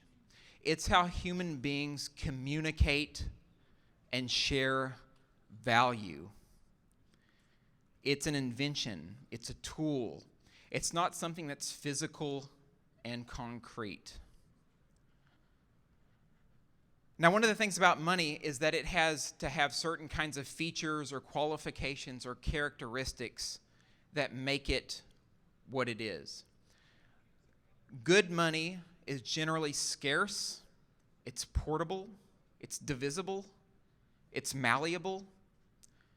And if it can meet these criteria and more, then society and individuals, in this case government, we're going to talk about this, make a determination of what constitutes good money. But before I get deeply into that, I want you guys to go on an exploration with me about the nature of money and where it gets its so-called value. There's some people, and I'm probably going to burst some bubbles here, some people that think the value in money is intrinsic, that it's somehow built into the very essence of the money. This goes for dollars, for gold, for silver, for cryptocurrency. But value by its nature is subjective. If we value something, that is our own personal preference of its valuation. And let me provide a little quote for you. There's an amazing speaker in the cryptocurrency space named Andreas Antonopoulos. And what he said is that value in terms of money, even in cryptocurrency, is a collective hallucination. What that means is it's really a collective agreement of how we should exchange value in society, of how we should deal with each other in terms of goods and services. And it makes it extremely hassle-free, stress-free, and easy to do. Now, I'm of the mindset, and this occurred to me by thinking about cryptocurrency and this new monetary revolution that we're entering into versus fiat currency and the differences in their properties. But I'm of the mindset that fiat currency has fundamentally warped our psychology. It's changed our thinking to such a degree where people who deal with it on a regular basis don't think in ways that make sense, in ways that embolden people to be more compassionate, more caring, more loving, and more connected with their fellow peers. But cryptocurrency is a new tool that's revolutionizing the way that we're going to think about money and the way that we think about it now. And I believe strongly that there are people who share this experience.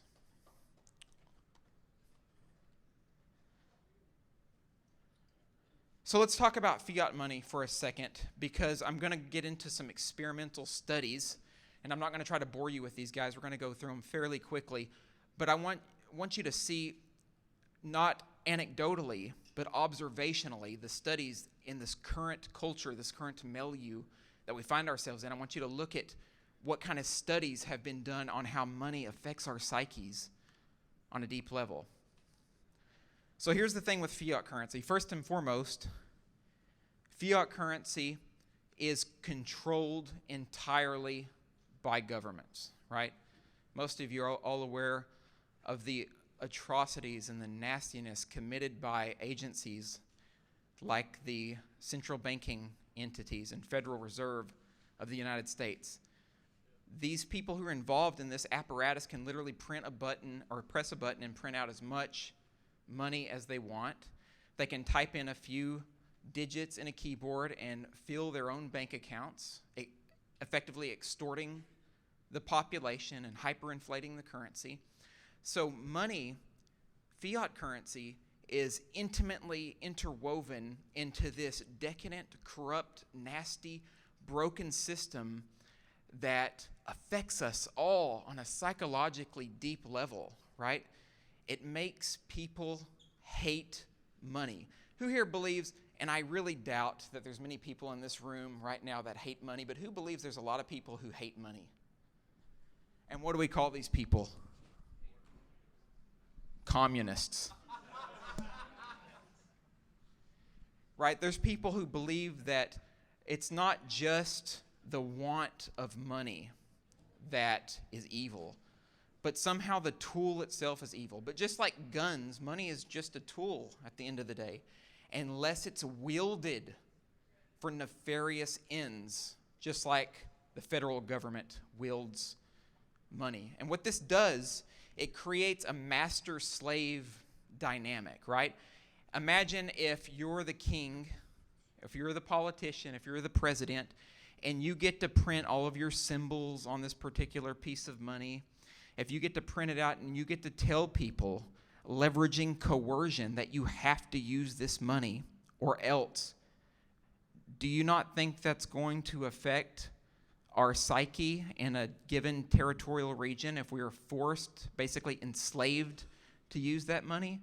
And here's one of the key takeaways of this talk. You guys already all know this, but what we have to do is we have to instill people with the notion that there's a new kind of money that's emerging in society. And this new kind of money is changing the way that we think about monetary interactions with each other. It's changing the way that we do business with each other. And I'll tell you some stories about how this is going to continue to do good. So one of the things about money is that the symbolism involved is somewhat sketchy. I am not the expert in symbology and occultism in this room, and I'm sure you guys are going to get plenty of that.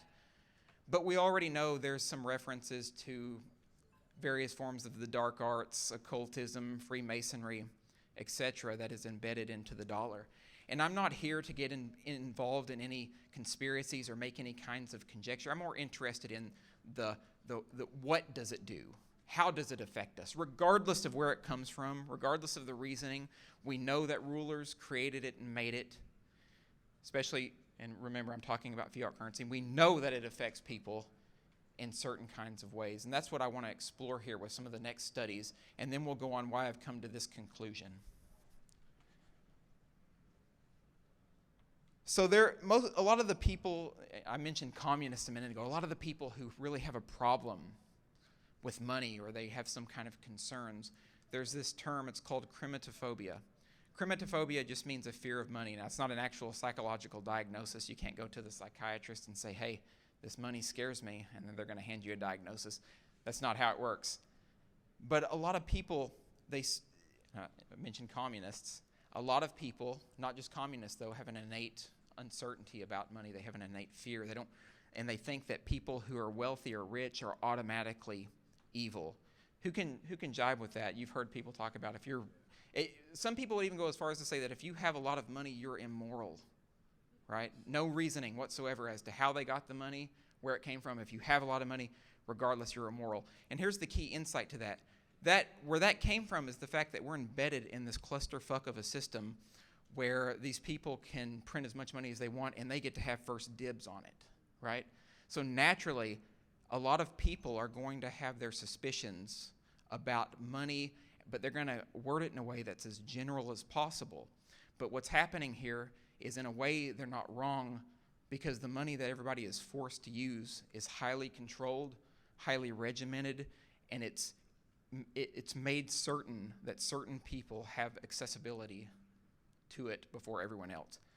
Luckily, that is changing for the good, and we'll get to that. But let's look at some of the studies and some of the research evidence behind money and why it is the way it is currently. So there's a research study that was done by T. Rowan Price that looked at, and this is going to harken back to my opening story, that suggests that a good percentage of parents will not talk to their children about money. This is 3/4 of parents have no conversation. This is the reason why when I ask that question to you guys, very few people raise their hands.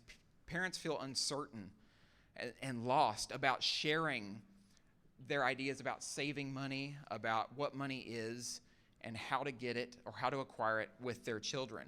What the study doesn't suggest is why that is. Why can't parents? All the study suggested was that parents they feel that they lack confidence. And of course they lack confidence. They weren't taught as children how to deal with money, how to handle it, etc. And this is for most of the average person. Of course, there's outliers who they're lucky upon birth. They were brought into a family who cares about these things and that they want to educate their children about the importance of it. So that's my plea here. We're all libertarian educated. We've decided for whatever reason we wanted to gain more awareness about the world, more care, and more love. So I think it's super important for our revolution, for this notion that we want to break down the current establishment and replace it with more instantations of freedom and love and dignity and decency. We have to teach our children about the importance of money, but really what we're going to be teaching them about is the new money, the transformational money that's coming into existence, the cryptocurrencies. Let's look at some more studies, though. So who here has had a problem in their relationships where you got into a financial debate or debacle with your significant other? Yeah, I didn't think that I was alone in this particular issue. So if you've gotten into a debate or an argument with your lover about finances, then you're living in reality, because about 30%, roughly 30% of couples who get into an argument about money are more than likely to get a divorce. This is if you're married specifically. And it happens all the time. And of course, if the people involved in this situation grew up not having a monetary education, imagine now they're bickering with each other about money. They have no idea what money is, where it came from, how they acquired it. This is hugely problematic, and it only speaks to the current system and what we're embedded in. Now, this is a study that's a lot more interesting because it speaks to the overarching thesis that I have here. So the money empathy gap was a research study done by Paul Piff at the University of California. And what he did in this study, he pitted two players in a Monopoly game against each other, except one of the players was advantaged, meaning they had an extra dice, they started with more money, and the other player was disadvantaged. When they got into this room, Paul Piff recorded their game. They played a regular game of Monopoly, and at the beginning of it, it started out hunky-dory. They were both laughing and jesting with each other. But as the game went on, the person who was advantaged, and remember, the system is rigged, right, from the beginning, the advantaged person started laughing at the other person. They started gesturing aggressively. They started slamming the pieces down on the board as they walked by with the pieces. And they just basically made fun of the person who was losing, even though they clearly had an advantage of the game. It's like they lost that sense. So Piff said that these individuals who were advantaged lost their ability to empathize with the other person. They lost their ability to connect. And now here's the insight or the idea that Piff missed. His crew simply thought that money, as a general overarching idea, is to blame for this problem. People who have a lot of money are automatically evil no matter what. But the study was created in the context of paper currency. Even Monopoly uses paper currency. And yes, there could be some reach on my part. There could definitely be some questions that need to be answered. But I'm already hedging my bets on the idea that the way that they rigged this game to begin with will automatically create a scenario where the person who's advantaged is predisposed to acting like this.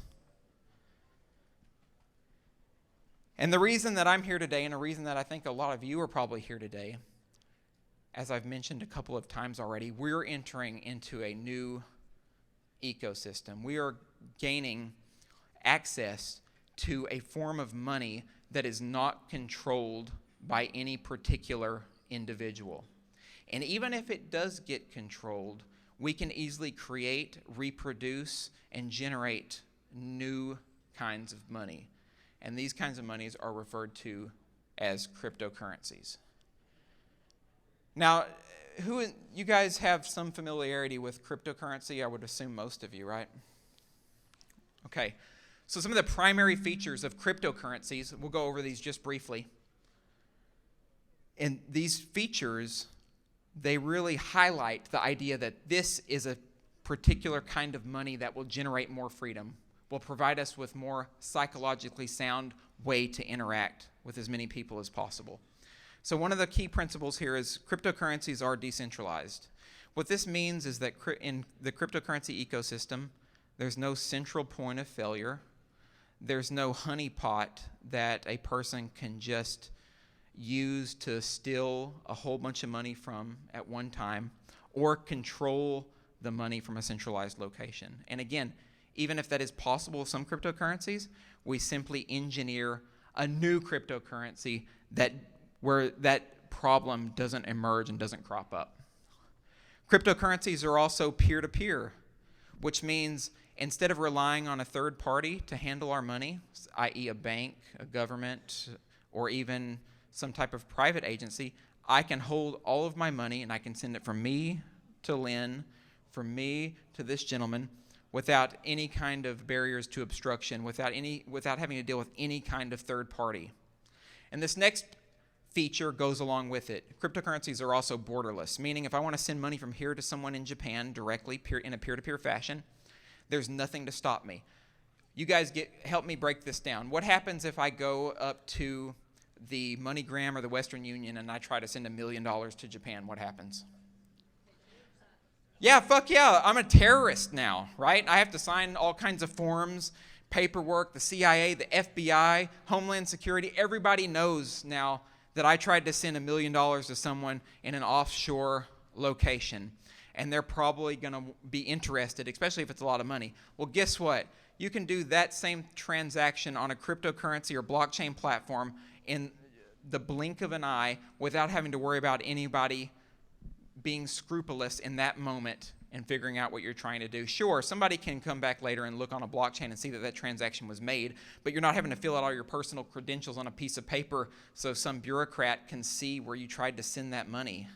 And this, my friends, is something that I think a lot of people forget about in the cryptocurrency space. This is a huge boon to what we're all trying to do as anarchists in our great strive toward more freedom in this world, and it's absolutely amazing. So cryptocurrency is also permissionless, which means that if you want to innovate, if you want to create some kind of upgrade for a particular piece of blockchain technology, you can do that in a way that is more wholly democratized, meaning I can change some code, and then I can submit that code to be upgraded in this particular blockchain system. Now, that doesn't mean it's automatically going to happen, but what that does mean is the community ultimately decides if this change is worth submitting. Now, here's the big problem in the current system as it stands. So if you think there's something wrong with the fiat currency system, how are we going to upgrade that? Or are we going to beg a politician to change the way that the system functions? And that's exactly what has to happen now. And this is why there's so much red tape and so much bureaucracy in the land of financial controls. You can't go out and try to make changes to this particular ecosystem easily because of all that red tape, because they want to make sure it's highly regimented, highly controlled, and that nobody can get involved in that particular ecosystem. So in my mind, this is one of the huge reasons why cryptocurrency was created. It was created to undermine the current scenario, right? The enigmatic creator of Bitcoin, Satoshi Nakamoto, even said in the white paper that the idea is not to have to rely on trusted third parties to manage and handle our money. Instead, we should have that opportunity. And this is why the permissionless component is so important. Now, another piece of this, which we'll get into the psychology of as well in a moment, is the feature is transparency. Cryptocurrencies are, and this has been a big piece of confusion for Bitcoin. Bitcoin is pseudonymous, which means that the transaction is recorded on a blockchain and it's publicly visible, but you don't have to apply your name and credentials to that. But here's the thing. If you're some kind of social leader and you're trying to create some type of important change in society, you can say, hey, I'm doing this, and this is the wallet, and this is the address, and this is a charitable cause, and this is where all the money's going. Currently, politicians and government are not incentivized to tell you where any of the money goes. Fuck, when we get taxed, do we know where all that money goes? I mean, we have a pretty good idea that it gets transformed into a bomb that is then shuttled over to destroy some person's home and kill a child in their bed over in the Middle East. It's certainly not going to fill up potholes, right, in the Midwest. So this right here provides leaders in society with the ability to decide where they're going to send their money, and they can show people, hey, this is going here, it's to a good cause, and I'm being completely transparent and completely honest with my goals. So cryptocurrency has the technological features to retool and reinvent the way that we think about working together in society. And naturally, because this is environmental, it allows our psychology to catch on. It creates a situation where people no longer have to worry about these issues, this nastiness with fiat currency and all the baggage that comes with it. Here's how it changes us. So the master-slave dynamic is an important component of fiat currency, right? If you live in a fiat currency system, you're supposed to be beholden to the way that our quote-unquote masters decide the money should be handled. With cryptocurrency, we create a new kind of relationship dynamic, a friendship dynamic, where we can connect with each other and work on a communitarian level and send money to each other without having to worry about the third parties, without having to worry about the centralized control, without having to worry about the surveillance state, without having to worry about the politicians, the bureaucrats, and the kleptocrats, and all the nasty people of the world to control what we do monetarily. And that's exactly why this is so important. Like, a big chunk of our life is about money. It's about communicating value, and this is what they don't want you to know. This is what I had to learn after having to take drugs, right? I had to swallow a pill of MDMA and start to peek on it and start touching myself. And then I had this flash of insight that the Zen Buddhists call Satori. And when I had this flash of insight, I said, holy shit, I've lived for 20 some odd years of my life and I've been duped this whole time, and I didn't even think about it before. I just played World of Warcraft and numbed myself into oblivion. How many people are doing that kind of stuff right now? Sometimes I even get caught up in that still, because the game that we're having to deal with right now is fucking rigged, right? That's the Monopoly game. That's the Monopoly game. That's what these researchers missed when they did these studies. They're so embedded in this system that we live in that they couldn't see the forest for the trees. And I had the lack of fear to try to discern what's happening without those biases. Another important piece of this puzzle, and this will come from an anecdote, but cryptocurrency changes the way that we work and the way that we lived. Guys, before I ever started to get on a stage and speak, and I've done this particular talk several times now, and I've been into tons of cryptocurrency events and spoken on this particular topic, I worked at Walmart, and I worked at Walmart for 10 years. 10 years, and I was an assistant store manager. I was a customer service supervisor. I was a zone manager. I did every job in the book at Walmart. And listen, it was voluntary. I'm not saying that working voluntarily for even an evil corporation is bad. If you want to do it, you can do it. But here's another piece of the puzzle of why things are changing so drastically as a result of cryptocurrency. When cryptocurrency came into existence, I had Luckily, I got fired from Walmart because they saw a drug charge on my background. That turned into a boon. But then after that, I discovered cryptocurrency. And then I started learning to work on my own accord, of my own volition, and really pull myself up by the bootstraps. I realized that I didn't have to live in accordance with governmental dictates, with society the way it stands. I can be a micro-entrepreneur. I can build out contracts from home. I don't have to trade my time for money, and I don't have to worry about living on somebody else's accord. And this was a huge revelation, an insight of magnanimous proportions, right? Because now I just live on my own. I've invested into cryptocurrency. I've worked for cryptocurrency companies. I don't go into some bullshit, 9-to-5 job every single day.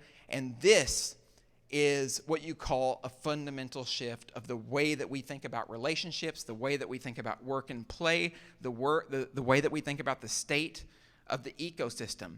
So the communists, the socialists, the people who believe that labor should be distributed, it's not even necessarily that some aspects of their philosophy is all wrong. It's just that we've moved beyond that. Because you don't have to be just a laborer. You don't have to trade your time for money. And I hope that you guys can also articulate this, because the way that things are changing, it's what Seth Godin called a linchpin. Being a linchpin means that you're an indispensable human being.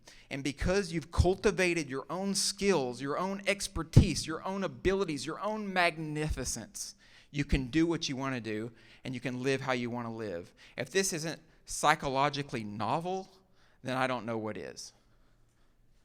The next piece of the puzzle here is gamification. And this is fun because I like to get back into that Monopoly board review, that study.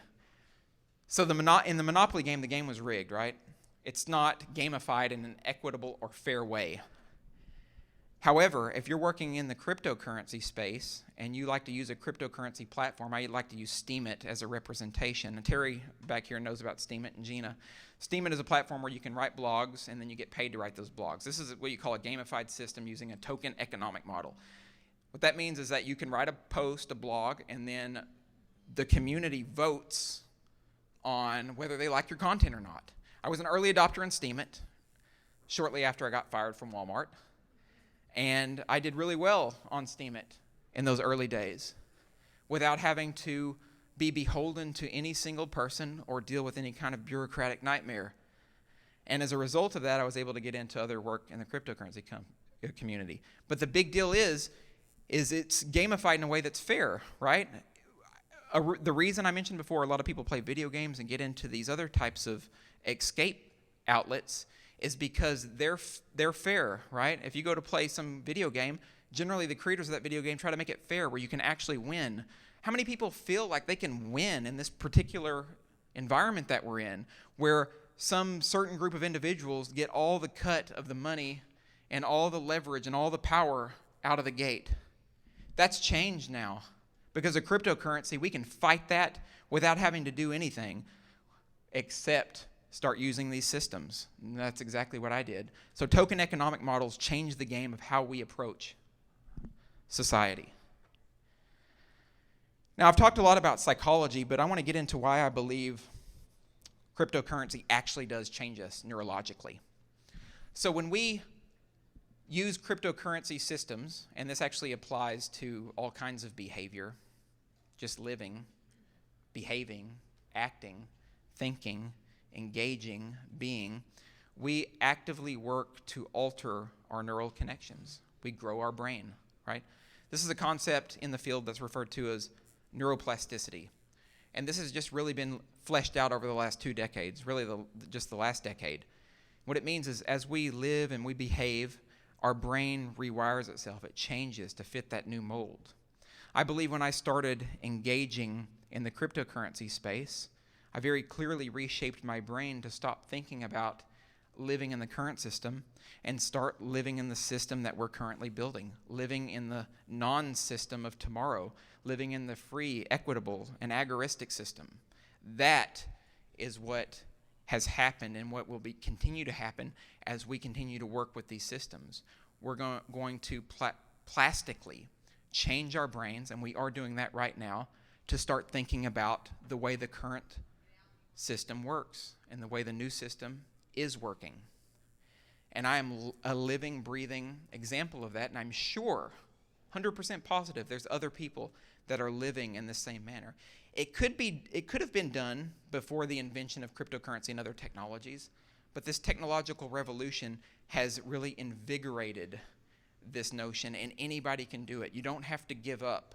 You don't have to suffer living and working in the current environment and situation that you live in. You just have to push forward, and you have to do it. This is a lot of what Sasha Daygame was talking about.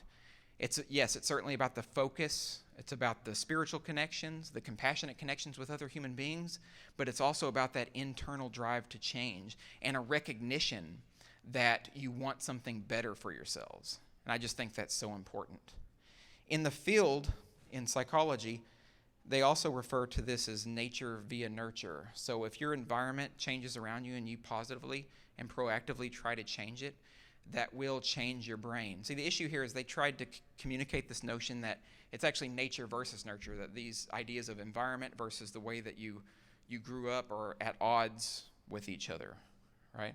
But the reality is that we can change anything that we want to if we put our mind to it and we know that we want to. And that's the truth I believe in. That's the truth that I found. And at the end of the day, not to understate this whatsoever, we are in the midst of a humanitarian and financial renaissance. Because of the way that we're developing outward technology, cryptocurrency systems, and blockchain, we are putting ourselves in a situation to transcend ourselves, to become way more than we currently are. And another time that I had taken MDMA, I think it was at Anarchadelphia, one of the myriad of times that I swallowed that beautiful pill, I had this insight where I combined the thinking of two of my favorite thinkers. One is Terence McKenna. Who's heard of Terence? Yeah. And the other one is Ray Kurzweil. Ray Kurzweil. So what I realized on this MDMA experience is these two gentlemen were saying the exact same thing, right? And their idea was that consciousness is going to expand rapidly. There's going to be a transformational period where we grow as human beings, where we evolve. We're effectively being midwived out of the teenage years of humanity and into adulthood. Terence characterized it in a pretty strange way, suggesting that there's some kind of eschaton at the end of time or some kind of strange attractor that's pulling us toward it, so that history is an illusion and we're just moving in a certain direction. Kurzweil, more respected in traditional scientific communities, effectively said that we're going to create artificial intelligence technologies that become way smarter than us, and effectively we allow our intelligence to dot the universe as a result of the growth and expansion of these machines. So I think that we are making this transition, and that blockchain and cryptocurrency are a key facilitating factor in that particular movement. And so you know right away that I'm not in the Elon Musk camp where I think AI and technology are a bad thing, right? This is all happening in a very beautiful way that's allowing us to grow and change as a species, and it's changing us already very rapidly. And I don't like to delve into necessarily the potentially, what was the word that Sasha used? Woo-woo? Yeah, I don't like delving into the woo-fuckery. But I do think that it's very clear that we're creating a new kind of lives for ourselves. And I think that life naturally does away with the authoritarian state, with the system as it stands. And I think that we need to bring this revolution, this renaissance, to as many people as possible. And I really hope that you will all help me share these particular insights and share the love of cryptocurrency and technology in general with as many people as possible.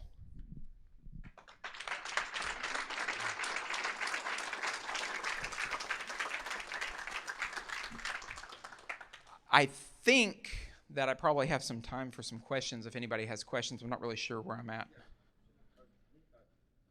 Do you see the U.S. dollar ever becoming a cryptocurrency?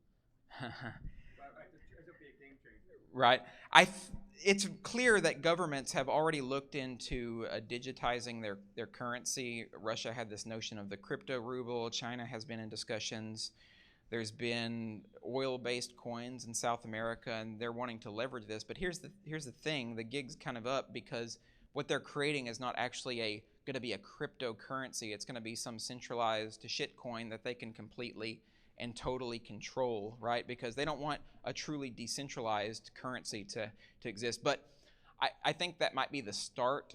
And so we've already seen this with Facebook and the coin they've tried to put out called Libra, right? So people are thinking about digital assets and currencies, and when governments talk about them, people naturally get interested. But some people will be tricked into the idea that these are actual cryptocurrencies. As Andres Antonopoulos said, a Fed coin is not a cryptocurrency. A country coin is not a cryptocurrency. Cryptocurrency is truly decentralized and democratized, and people have accessibility to it rather than it being controlled by a minor elite. And now there's one caveat to that. There are some cryptocurrencies that have become more controlled and seem to have more of a hegemony. But the good thing is this is a voluntary opt-in space, which means that if I don't like the way that you do your cryptocurrency, if I think it's fascist or totalitarian or has some features that I dislike, even the most minute, I can go over to this other cryptocurrency and say, I like this better and use it. 5 minutes, okay. Yes, sir. I'll share my experience with cryptocurrency. Maybe a year and a half ago, I purchased about 60 cryptos on Poloniex. Since then, Goldman Sachs buys Poloniex. 20% of my cryptos basically just got frozen. They're like, hey, we want to give you the warning. It's gonna, and I couldn't get them out to wallets. I bought Bitcoin was around 2,300, so that's up. So Bitcoin has been, the positive one, right? And then other ones are really, they fluctuate pretty rapidly. I have one that I got at 2.5 cents, one up to 99 cents, is back at 6 cents. And I'm just sharing this as an experience. My overall investment was $5,000. It was an incredible struggle to get my $5,000 through the pathway to get the Bitcoin, to get to my wallet. And I think I'm just sharing that as like, while it was a lot of effort to do this, a lot of cryptos outside of Bitcoin itself have gone down. So I think from a stability factor, that the Bitcoin feels like it's a stable one, and there's a couple of the ones that are Ethereums and stuff. But what's your opinion of that? I have not purchased anything with it. I think it will be great when you can buy things over, but I go on eBay and I'm buying stuff around the world, and I'm fine with that. Yeah, you said quite a bit there. Hopefully I can encapsulate it. I'll say that my friend Edward Kingsley over there said that competition on the market is good, for one. So there are going to be competitors to Bitcoin that are going to be potentially usable as a quote-unquote store value. I have some personal reservations toward Bitcoin and its store value characteristic, especially if it doesn't have some of the other features that I talked about earlier in the presentation that make money sound money and that add it, and that provide it with value. But with that said, the markets are going to continue to fluctuate, right? This is still a brand new space, even if it's a little over a decade old. The technology is still going to change, and a lot of the altcoins and additional blockchain technologies have really not been fleshed out well. There's not really a lot of what we call killer applications in the space that you could start using right now that makes sense. There are some good applications out there, but not the best. And a lot of those altcoins, for lack of a better term, they're not, or a better phrase, they're not meant to be stores of values or investments where you're hoping to get a gain on. They're what we call utility coins, where they're used for some kind of token economic reason within those particular niche communities. So what you have to do is keep your eye out and look at the intentions of the communities and if these coins are actually investment worthy. And I would be more than happy to get into more detail with you on that later. Yeah. All right. Is that good? Okay. We can chat if you want after I have to finish taking questions. Thank you all very much.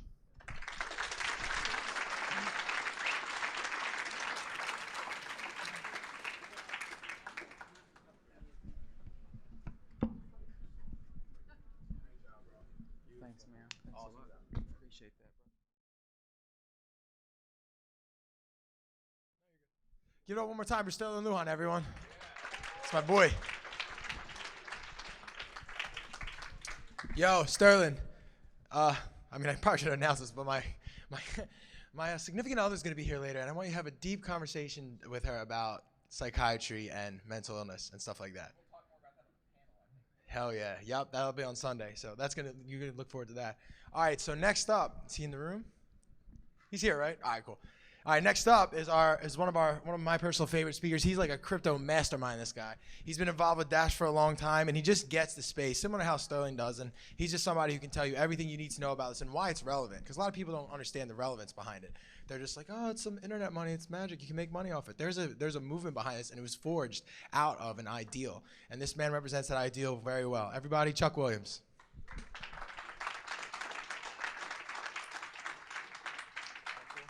Wow. Thanks, Carmen. You gonna bring that up for me? Cool. Well, while he's bringing that up, couple things. Sterlin Lujan is one of my favorite people on this planet. Glad to be working with him on the Equistart project, and that was completely accidental. Sean Owen, the former CEO of Salt Lending, sought us both out separately and individually, and now we're ending up here together. Back to back at this conference, sharing ideas even that are very similar to one another. Yeah, that's the one. F. Bam. Sweet. All right. Nice. So the title of my talk is Anarchist Principles for Software Web App Development version 1.0. This is actually the first time that I'm putting this together. I put a lot of thought into this, and I got to tell you, it reminds me of a story that I heard about Pablo Picasso later in his years. He was 65 years old. Already famous, sitting in a cafe, sketching something out on a napkin. And he took it to crumple it up. And a woman caught him. She said, "Wait, Mr. Picasso, may I purchase this from you?" And he said, $20,000, or whatever the local currency was. And she was like, "What? You just spent 5 minutes on this." And he said, "Madam, I spent 65 years on this." You get the point? This is my seminal work. This is my version of that exact same thing. My whole life has been about principles and understanding them. Why do people work? How do people work? Because I've always been an outsider looking in, trying to understand what the fuck all the time. I'm always asking, what the fuck? So a little bit about me. This is my prostitution page. Follow me on Twitter at ChuckWilliams37. I am very active on there. I do a radio show called The Crypto Show. You can check that out at thecryptoshow.com. That's my partner Danny down there. We travel around. We talk to people. We meet interesting people. Sasha Daygame was interviewed once. That's on there.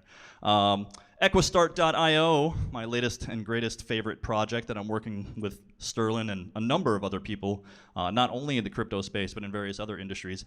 Maybe I'll have a little time to talk about that, but near and dear to my heart, both graphically and physically here, Dash and the Crypto Show. Dash, I was a former UI UX tech lead at the Dash core group. It was an interesting project. I was there for 18 months. Every month, our salary was voted on by over 4,000 random masternode owners, and I didn't know whether or not I would get paid every single month. And as long as they were voting, we would get paid. It was an interesting experience. We got paid in Dash, paid in cryptocurrency, and it's a very interesting experience working for, just that monthly, every moment, wondering if they're happy with what we're doing. Chuck at screenscholar.com if you want to email me. And I'm doing a little shout out. It's actually cut off here. I'm sorry about the graphic presentation. KundaliniSupportNetwork.org. My wife has launched a website that is intended to help people going through spiritual crisis. So I'm just kind of giving that little shout out as a side item for my wife, who's here in the back. Chuck's Conscious Stream. I've got laser eyes right now. I reserve the right to hold my laser eyes. You cannot take my laser eyes. Right around here is all the companies that I've worked for in some way, shape, or form as either clients or employees. Anybody ever download a photo book from Shutterfly? Yes, no? If you have, you've used my work. Anybody ever upload a document to FedEx Office and printed it or picked it up at the location, or a book or anything like that? You use my work. I've done work for the CIA, FBI, ODNI, a bunch of banks, and Walt Disney and National Geographic and all kinds of stuff. So I've been in the industry for about 22 years. Oh shit, did I just break something? What happened? All right, cool. We'll move on. All right, so why am I here? Why am I here? My purpose today, number one, serve freedom. And I have a particular definition of freedom. I'm moving very quickly because I have a lot of information to share. But freedom is this weird thing, and I've learned over time that freedom can only be measured. Like there's this guy, Chaz Holloway. I'm dropping a lot of books. Chaz Holloway, check out this book, The Fall of the Political Class. He has what he claims is the very first scientific definition of both property and freedom, so that we can start to measure the presence and ownership of property and the presence of freedom. Freedom in this case, and I'm testing this, it can only be measured by lack of coercion. It's one of these weird things where you can only measure how much is taken away because it's infinite to begin with. Kind of weird. I'm also here to serve the vision. The vision is a little bit vague. I'll get into that. I'm also here to serve you guys, the community. And so when I was thinking about this talk, Buckminster Fuller comes to mind. You can never change things by fighting the existing reality. To change something, you must build a new model that makes the existing model obsolete. I love this one. Let's obsolete the old fucking model. That's the whole idea. And I realized that if I'm going to offer something to this community, it's going to be about what I'm into, what I know. How can I share what I've got in a very condensed, super powerful kind of, dehydrated manner where you can take it, soak it, test it, and see if it works for you. That's the whole idea. So, why am I doing that? Because we need to build some shit that fucking works. One of the dark secrets of the industry, the software development industry, is the indisputable fact that 78 to 95% of software web app projects fail. And I'm going to talk more about what failure means, but it basically boils down to three things: your users, your stakeholders, and your craftspersons or your builders, okay? And one of those three areas is, one or more is where it fails. So let's start with some basic definitions. Thank you, Mark Passio, for setting me up with this kind of thing. Principle. Today, for the purposes of this room, a principle is going to be defined as a rule or a belief governing one's personal behavior. Now, in this case, I'm focusing a lot more on this one right here, belief. Because belief is where it's all at. It's all in the head. It's all in the mind. We create these abstract realities, and then we design our behavior around them, and that's what this is about, being able to design your own behaviors. And of course, I'm not going to talk too much about anarchy without rulers, right? So I'm just going to skip over that because this is an anarchist conference. Now, presenting Anarchist is Principles for Software Web Development version 1.0. Chuck Williams, Anarchadelphia, 2019-09-13. Thank you very much. Number one, all value is belief. We talked a little bit about value today. This is when I concluded this, when I realized this, I was like, oh my God. I have been, all right, so a little history on money, real quick for me. I remember the first time that I saw money, I was 4 years old in a Sunday school, and they gave out coins, and we were learning about this is a penny, this is a nickel, and I was like, oh my God, this is what my parents fight about all the time. I couldn't believe it. Why are they always fighting about these coins? I didn't understand it.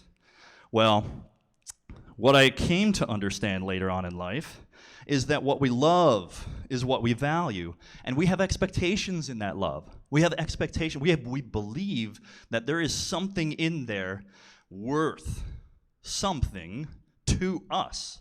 With money, it's very simple. I mean, it provides goods and services, and we need a lot of goods and services. Unless you're providing for yourself, then you go off grid and you live on your own. You don't need money, right? Then you value the resources that you provide for yourself. You value your time. You value your effort. You value those trees and the ground and the earth and the seeds and the soil and the sun and the sky and all that shit. So I'm going to prove this a little bit more. Whenever you want to talk to people, you can show them this format. Noun is valuable because reason is always a belief. If anybody says, now, it doesn't matter whether or not the reason is true or false, it's still a belief, because the valuable part is the key here, because you need a conscious mind in order to do the valuing. There is no valuing if there are no conscious minds involved. And this is one of the reasons that all value is in fact belief. When I realized all this stuff, I was blown away. And then I found other people who agreed with me. Now, when it comes to software, and you're asking people about what do they value, what do they want? You know, that was one of the easy things that comes to mind is, who was it? Henry Ford. He said, look, if I had asked people what they wanted, they would have said faster horse, right? That's old school. But the thing is, that's because everybody sucks at speaking what they believe. I believe I want a faster horse. That's not really what you want. They have to be presented with what they want, but they didn't know that what they want. Most people can't articulate it. They can't get that shit that's inside of them out into words where everybody else understands it. It's kind of incredible. But at the same time, everybody's awesome at demonstrating their values. It's super easy. All you got to do is look where they spend their time. All you people here, I am very appreciative. You are giving me your attention. And that's extremely valuable to me, and I hope that I'm bringing value back to you in exchange in this reciprocal upward spiral. That's one of the goals here. Floss your beliefs regularly. This is still part of the all value is belief. You should always be testing these values, and that's part of the idea, these beliefs. I want you to take these beliefs, these ideas, these principles, and test them, you know? Because if you don't test them, then they're just authoritative, and that's not something that I want to be delivering. I'm not delivering anything authoritative here. That's not the idea. If you find that your values are being fulfilled, it's good to express gratitude. Sasha Daygame helped me out with that one. Getting a little bit more into software, I contributed to a book. It's called Effective UI. Me and a team of people, we wrote this book back in 06, 07, and it was kind of a culmination and review of a number of different projects that we'd worked on. And we concluded that there is this thing that exists. We call it the three-legged stool of software projects. This is how we measure failure. Because in software, as I mentioned before, you're way more likely to fail than you are to succeed. So a lot of the work becomes, when you're building a website or an app or any kind of software, it's a risk mitigation game. How can we not fail is a big part of everything. And the nice thing about that, as Nassim Nicholas Taleb talks about, is it's easier to know what we don't want. That guy's the author of Skin in the Game and Fooled by Randomness and The Black Swan. Great books, great books. So this is how we measure failure, and it's very easy to do. First, you look at the end users, the UX, the user experience.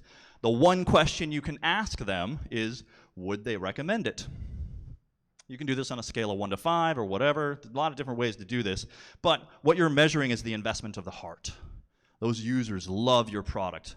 Lots of Apple folk love their products. That's why Apple maintains domination in certain areas, because they try, at least since Steve Jobs left, they've been trying to stay true to that heart. The second group of people that you want to care about, that stool, is the stakeholders, clients, or owners. You want to extract from them requirements. You want to make sure you get what they need. What do you require in order for this business model, this website, this organization, this activist group? What do you need, stakeholder, who is going to pay or buy or acquire or desire your outcomes? Will they, if we can deliver this? This is the investment of the body. This is survival. These stakeholders they just want to make their money most of the time. They want to get delivered. They want real material goods, something that can be sold, something that can be traded. This is how you measure failure. If you're not delivering something that the stakeholders are saying, yes, I would pay for that, then you are not succeeding. You are failing. And the last piece, the technologists, the craftspersons, the skilled professionals. From this group of people, you want to extract constraints. How can we fail? The one question you want to ask them is, will they build, rebuild, support, maintain, deploy, or improve this thing? Are they willing to do it? Are they willing to put their heart and mind into it? Do they support the structure of this thing? They are investing their mind. So you see a pattern here: mind, body, heart, soul, whatever you want to call it. Number 2, the conditioning is real. I actually hear this as a whisper in my head. The conditioning is real. When I realized this, I had just finished watching Obama's acceptance speech.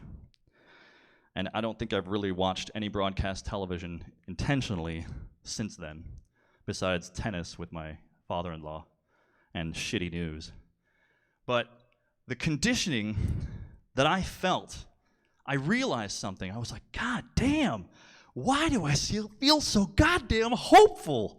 I know this motherfucker's gonna just fucking do the same shit as before and drop bombs on people. He's gonna get that power. He's gonna push those buttons. He's gonna get money over here. He's gonna get money over here. And we're not gonna see anything except hand waving and lies and more bullshit. And I knew that, but yet, that motherfucker was so good at generating hope.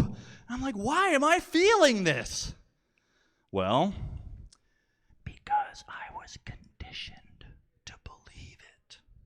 By all the media, all the news, all the mainstream media, they pump it, pump it, pump it. Directors, film folk who create commercials, who create environments that land on your screens, are intended to manipulate your emotions. They are emotional craftspersons. That's what they do. Nothing against anybody filmmakers in here. We need filmmakers in this group also to emotionally craft the things that we need to move this movement forward. But that conditioning is extremely real, and there are people who know how to do this. But we have to recognize that we live in certain conditions of environment all around us, our social structures, our governmental structures, the regulatory structures, the monetary structures, all these structures, education, healthcare, all this stuff that we rely on as a society of networked individuals to communicate, to live, to thrive, to grow, to understand, to create, to destroy. That all happens inside of an environment, and some people manipulate pieces of that environment so that we will or won't believe or see certain things. And I'll touch on this a little bit more later. We live in conditions of the body. Not everybody feels well all the time. And for people who feel ill frequently, that's a struggle. And not everybody has all of their limbs. Not everybody has a functioning mind in certain ways. Not everybody can taste certain things. It's important to understand these conditions also of the mind. And I would recommend that you look at these particular conditions as a starting place for what can I observe? Just take an assessment. Look at these things and understand your personal human condition. So another word for principles might be axioms, okay, like mathematical truths. These things are always true. I'm open to disputing any of these, but I've been testing them on a regular basis, and I invite you to do so also. All right, next up. Integrity untested is authority, not integrity. This reminds me of a woman who was talking about the local mayor of my town, older woman, and she mentioned his name, and she said, "Oh, he's got great integrity." I'm like, "Really? What makes you say that?" She was, "Well, obviously, he's the mayor of the town." I was like, "Well, okay, that's not a good enough reason for me. I mean, do you know him? Have you babysat his kids? Do you nanny? I mean, how do you know him personally?" And she's like, "Oh, well, I don't know. I mean, he's a politician. You can't get into those offices unless you have integrity." Well, this is the answer to this, okay? People often confuse integrity and authority. No, that's not integrity, that's authority. When you are authoring something, if you can't be tested, if you can't dig in and scrape away the top layers of that gold and see that it's still gold inside of it, then that gold, it's authorship. Somebody is writing on it and saying, "That's gold, trust me." You're having to trust somebody. That's authority. Integrity, people allow themselves to be tested. They invite it. They want it. That's what you want. And my disclaimer, these principles have not been approved by the FDA, EPA, CIA, FBI, NSA, CDC for human consumption and should be only practiced by professionals.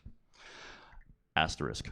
Professionals, somebody want to throw out a definition for professionals? What is a professional? Somebody who gets paid. I mean, that's what I do. That's the way I think about it. If you're getting paid, you're a professional. You could replace it with prostitute. I'm a prostitute of the mind. I do it all the time. Just to pay the bills. If I didn't have to pay bills, that'd be a different story. All right, now number 4. This one was incredible when I realized it. Life is like a game. If you're not designing it, you're probably being played. Sterlin, you were talking a little bit, alluding or jumping around this a little bit with your psychological BS. Oh, I should mention, by the way, I have a folder. I like to bookmark stuff. Just as a side, this is an aside. I like to bookmark stuff, right? And I have all these folders, and one of those folders is called Truth in my bookmarks. And in my bookmarks is the Psychologic Anarchist website from 2015. So that was pretty cool.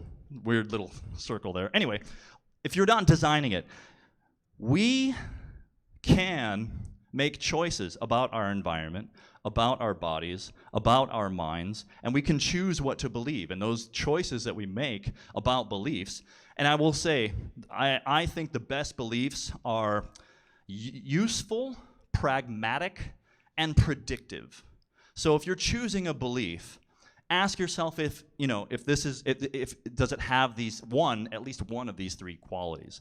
I mean, even belief in God can be useful, and it can be pragmatic.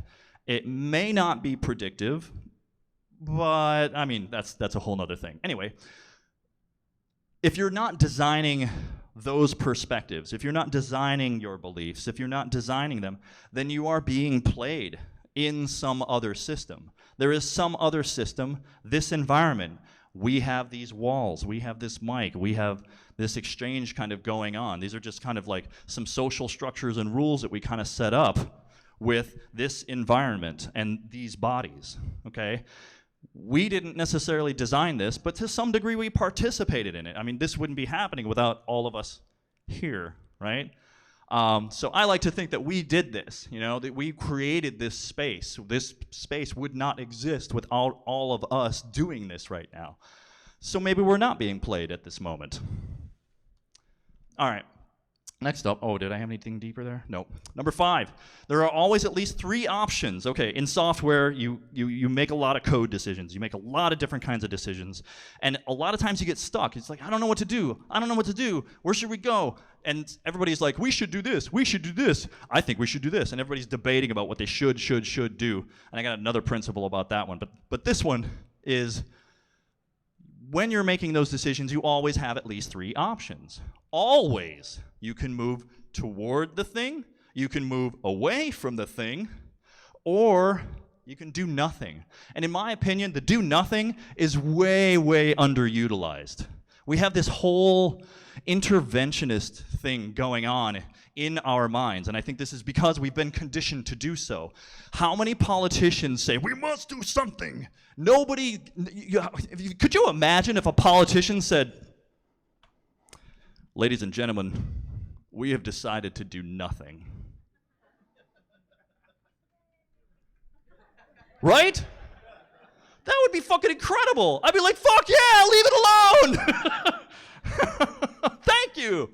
Oh, no. Instead, we have politicians who want to throw nuclear bombs at hurricanes. I'm sorry. That's just, okay. Now, and 5.2, be the way and get out of it. When you're building software, you want to provide these guardrails. You want to provide those constraints, those environments, those flows, and then get out of the way. You can offer the same kinds of options in every view. Cancel, do the thing, or I'll just close the window. I'm not doing anything. I'm just going to leave it. I'm going to let it sit. And then maybe something pops up. Your session's about to die. You know that, right? You got to buy these tickets. Number 6, the revealing is healing. Now, this is a pretty simple thing. Again, I like psychology. I'm a big fan of this. I like seeing the shit inside of me to a certain degree. To a certain degree, people. I don't want to see it all at once. Just a little bit, degrees of the shit, because then I can see it and reveal it, and then I can observe it and change what needs to be changed and keep the rest. It's healing. It's always healing. Now, in software, what that means is you want to know how you're hurting people.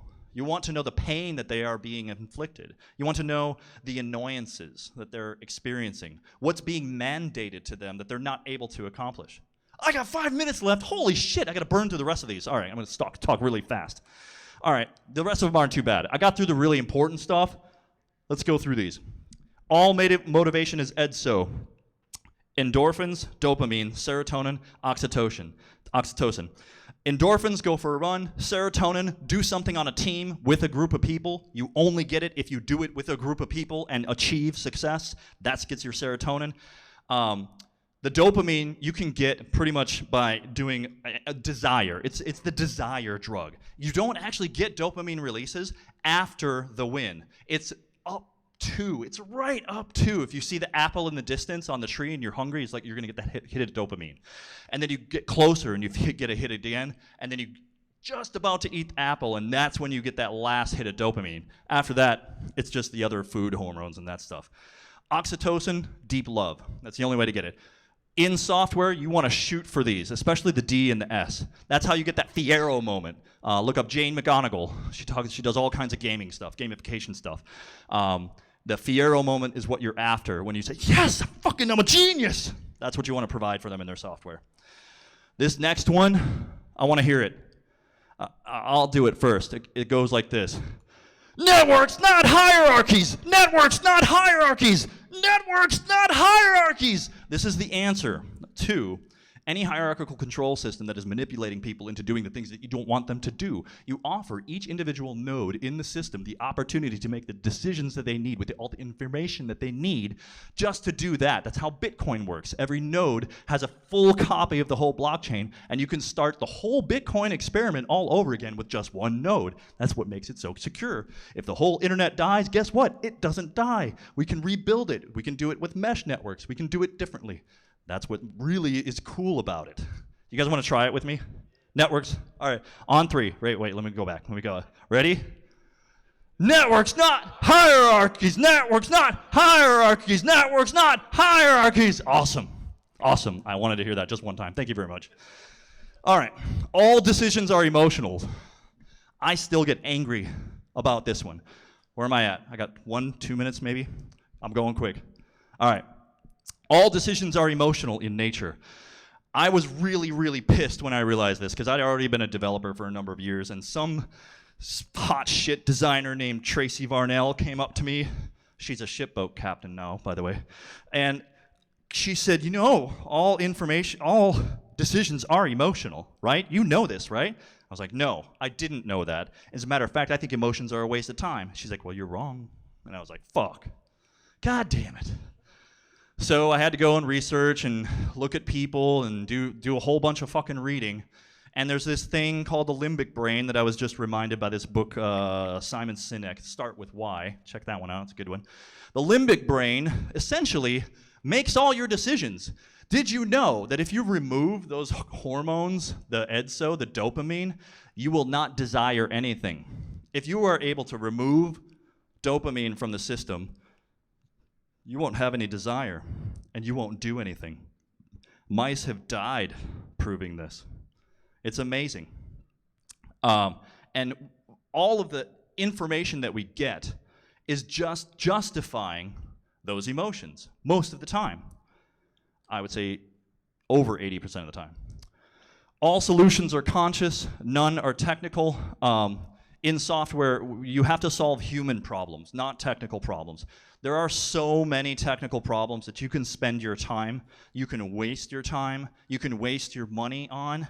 Don't focus on those. Those are not the things to focus on. Focus on the things that solve human problems. Look into the minds of the individuals who want the thing done or are being prevented from getting the thing done and solve that mental problem. What does success look like for you? Oh, it looks like when I have this in front of me, or when this is done, or when these 8 people have done this thing, and I know it, and I get the feedback for it. You can solve that with technical problems, but you have to conceive consciously of the solution and get an agreement. Yes, if I do this for you, that's the solution.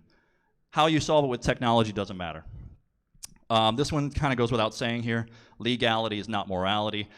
I have run into many situations where you have to work with the law, as I mentioned, and work with the morality. Have things be opt-in. Don't tell people what to do. Don't control things. Don't collect things. Don't make honeypots.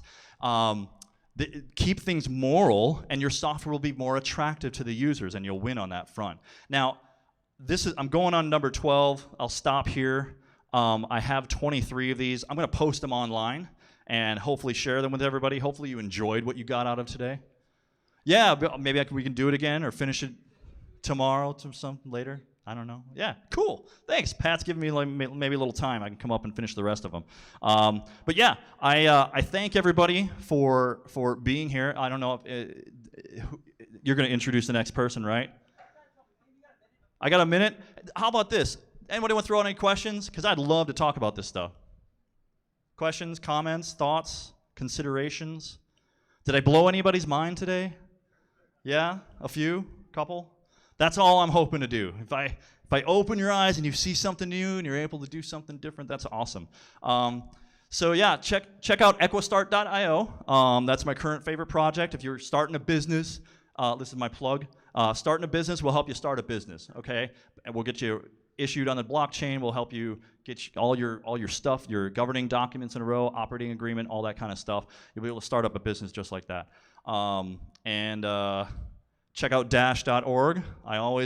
My favorite cryptocurrency, it's a Bitcoin fork. You have the masternode voting system. There's a proposal system. They vote on stuff every month. It's a public grant system, essentially. And they just launched the Dash Investment Foundation, which is going to be investing in a lot of different kinds of projects for the benefit of the masternode network and all Dash holders. Dash was just launched on Coinbase Pro. So beginning this Monday, you will be able to trade Dash Bitcoin, Dash dollars on Coinbase Pro. So that's another one. And thecryptoshow.com. I love being on the radio. We did a bunch of Hawaii episodes while I was out there on KHNR AM radio studios. That was pretty fun. But I love learning about all the crypto space. And if you have any crypto-oriented questions, I'll be happy to talk about that stuff with you guys. So thank you very much.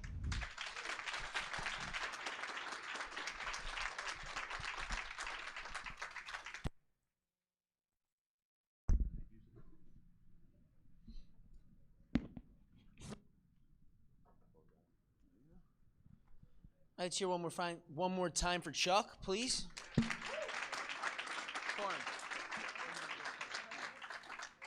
it's off. Okay. We're good to go? All right. We are at the end of the night. We have one more speaker, our keynote of the night. He really needs very little introduction. He's an independent researcher and a very illuminating figure. I want his words to speak for himself because I don't like to put too many labels on people. You can find his work at thecrowhouse.com. This is Max Igan.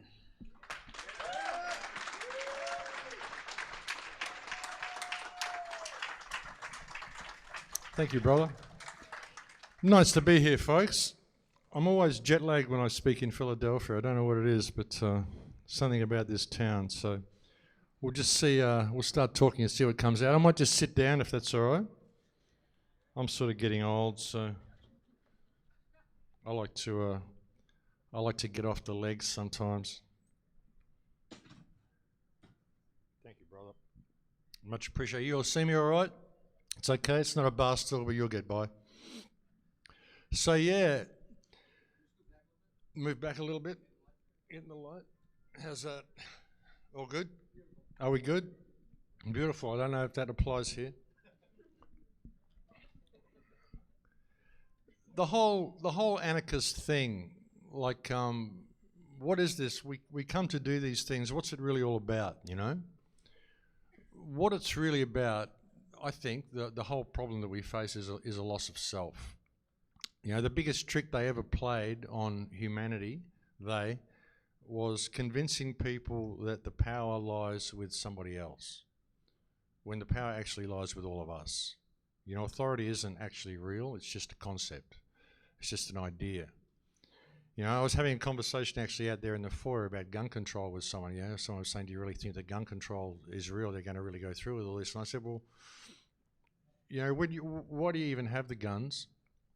If you look at the Constitution and all that sort of stuff, it's because in case the enemies ever get in the fort and they ever get in the gates, well, the enemies are in the gates, folks. How long is it going to take to use the guns anyway? No one's using them. What's the point of owning them? if people aren't going to take the power back. And I'm not saying have a revolution or anything. I'm just saying that, you know, the power to all of this and to change all of this lies in us. And even this movement that we're in, the so-called truth movement, you know, I think that's a loaded term as well, because what is the truth? The truth seems to be pretty subjective, depending on what people want to believe. You know, I mean, sure, there's a truth, there's an ultimate truth, but what is it? Do you know what it is? Does anybody know what it is? About all we can really confirm is the fact that we're all living in a slavery system, all of us. And the reason we're living in the slavery system is because we comply with the slavery system, because we don't believe we have the power to change it. You know, we come to these conferences and we listen to these speakers and we get all this information, but what do we do with the information? Do we apply it to the world we live in? You know, how much information do you need? And what's it all really about? You know, like we've lost our path so badly with this movement, and we need to get it back. We need to get focus again, because what this is about is freedom. And that's what it's always been about. And if it's not about freedom, then what is it about? How much information do you need before you realize that you're not free? You know? And this need for more and more information all the time. It's like people just want to watch YouTube clips and they want to go to lectures and they want to be a sponge for all this stuff, because they feel that they need to know, because there's going to be some thing there that they're going to get to. They're going to be sitting on this hill glowing, all enlightened at the end of it, or something like that. I don't know, this weird thing that people have going on in their head. But what happened was when we decided knowledge was more valuable than wisdom. And we decided that usefulness was more valuable than beauty. You know, and we lost ourselves in that process, and it's by simply getting that back that we can change things. You know, the thing is in our heart. The power is in your heart. The power to change everything, to change the world, is in your heart by how you interact with the people that you come into contact with every day. That's how you change the world, you know. And you know, when I look at this movement, and I've seen, you know, a lot of opportunities that have gone by. I've seen a lot of wasted opportunities. I've seen a lot of people that don't really want to get into action, you know, and you've got to be in action. If you come to these conferences and you're not networking with people and making connections and taking the information home and applying it to your life, then what's the point of coming here? You know, it's got to be action that we've got to get involved in, and it's got to come from the heart. Heart-based action will change everything. Because like I said, the biggest trick they ever did was convincing people that the power lies with somebody else. You know, we expect a speaker to come along or an activist to come along with some grand plan that's going to change the system.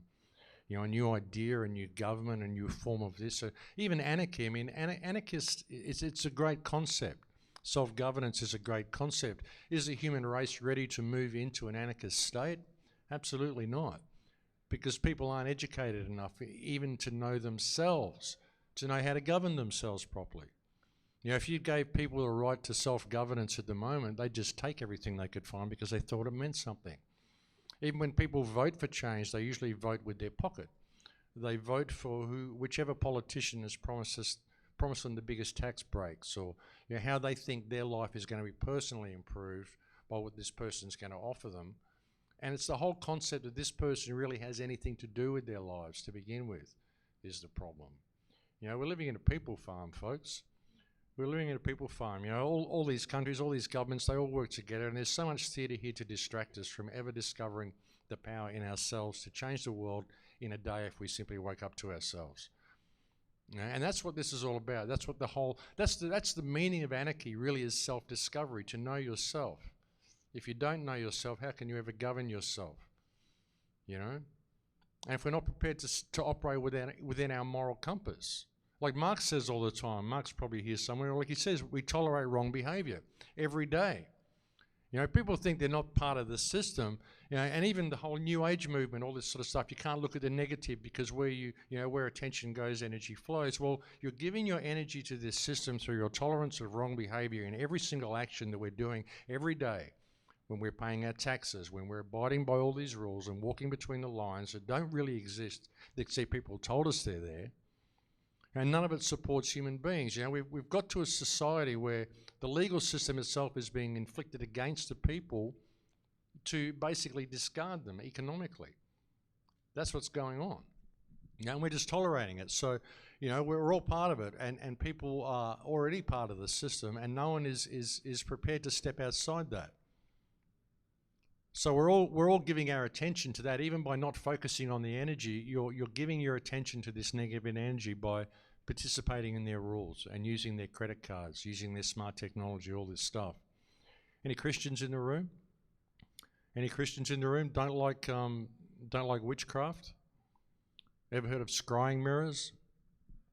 And black mirrors that you look into that show you all the information you need to know and show you the future and the past? This is your mobile phone. This is your cell phone. You're all indulging in witchcraft, folks. All you Christians out there think you're not part of the beast system. Yes, you are. You own a mobile phone. I need it for my work. You're part of the system. You're already there. That's the beast system, the whole thing. Google 666 in the logo. It's all there. They tell you. And I think all this stuff is put there as warnings to tell us what they do at the end of these cycles. I think something really big is coming, folks. I really do. And, I've been at this a long time. For the last 11 years, I've been pretty active online. I've been doing this for like my whole life pretty well. I stepped outside of the system when I was a kid. When I realized we had to buy land when I was 4 years old, I was horrified. I thought something was terribly wrong. And I told the story a lot. I was walking around. The day I found out we had to buy land, I was absolutely horrified. I got home and I was walking around with my teddy bear in the backyard saying, Teddy, it's all fucked up. It's all fucked up. I've been born onto the wrong world. These people think they can own the earth. I need you to tell God to beam me off this world and put me back onto the world I'm supposed to live on, because they're all mad. And that's the way I thought through my whole life. And then I got kicked out of all my schools and all that sort of stuff. I had terrible, through all that system. And I kind of stepped outside of the whole thing. And, you look at it, folks, it's completely insane, this system that we're living in.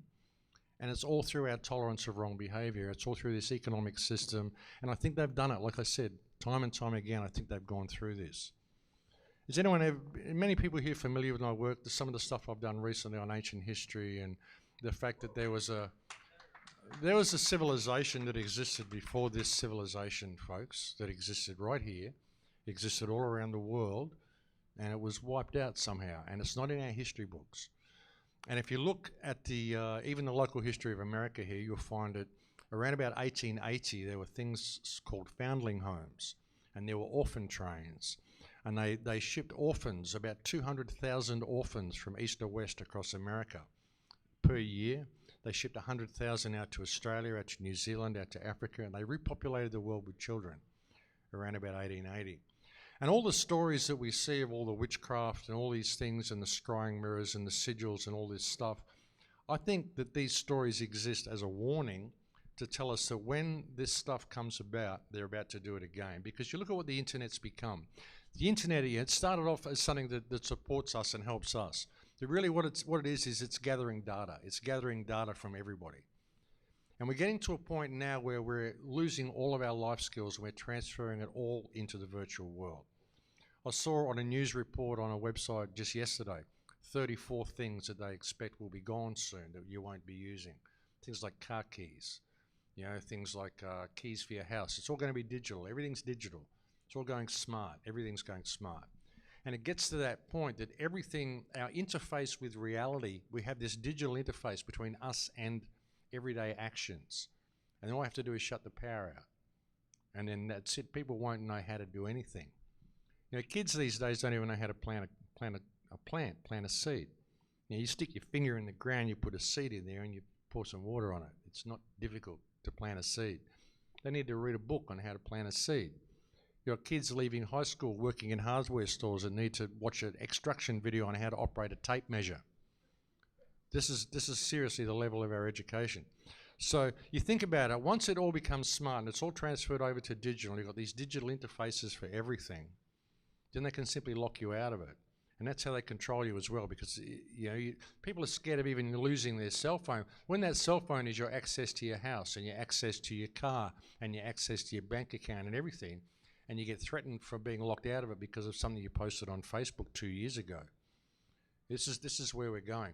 And it's getting to that point now, like all the stuff that's been posted online ever since the internet started, it's all still there. Everything you've ever written, everything you've ever looked at, everything you've ever done online. It's all there. It's all been correlated. So they know everything about everybody already. Even if they haven't looked at it and put it all together, all you have to do is become a person of interest. And they do that. Like even when I applied for my ESTA to come into the United States this time, they wanted to know what my social media profiles were. That question's never been on a visa application to the United States before this year. Okay? This is since Christchurch. When Christchurch happened, I said, this is the beginning of the final move of the end game. It's going to bring in massive censorship. Within 3 weeks of that happening, we saw all this big cull on YouTube, all the main truth channels get replaced with CNN, all this stuff. All these things happened after that event because it was a real clincher event for them, and they blew it so freaking badly in that event. And that's something that really woke me up as well to the fact that there's a lot of people in the so-called truth movement who are really into the story. They're really into the adventure, and they're not into being active and seizing opportunities when we get them. Because the shooter's video in Christchurch showed the extra players, it showed the police involvement, it showed the whole lot on the video. And we could have used that to bring down not only the New Zealand government, the entire world media. If the so-called truth community had not wanted to lose face by saying, oh, I think it might not be a hoax, there might be actually something deeper in the video, and actually going for it, because that's what I did. I don't give a fuck what people think if they don't like what I say. I haven't got a monetized YouTube account. I don't care if I get views. And that's another thing when that happened. When YouTube got monetized, I said to people, this is going to turn the independent media into like the mainstream media, because what we're trying to do is get away from this economic system that enslaves us. And all they had to do was come and dangle a little carrot of monetization on your channel, and everyone's going to suddenly start sensationalizing their videos. It's all going to become about getting likes and getting clicks and getting views, and people are going to start really pushing it, and they're going to sever their ties with the real world, and they're going to start depending on YouTube for an income. And then as soon as they get threatened of losing that income, they're going to start self-censoring themselves in what they say. And if they do get locked out, that's it. They're going to be locked out, and they're going to burn all their bridges in the real world. I've never monetized anything on my channel because this isn't about any of that. It's about freedom, you know. And like I said, you can call it the truth movement if you want, but what is the truth? You know, the truth is that we don't know what the truth is. That's the fucking truth. Okay? That's the truth is, and the truth is that the reason we don't know what the truth is because we're not free.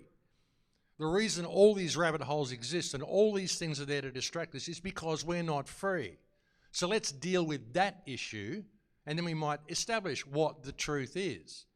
But until we're free enough to find out, you can sprout off whatever you want.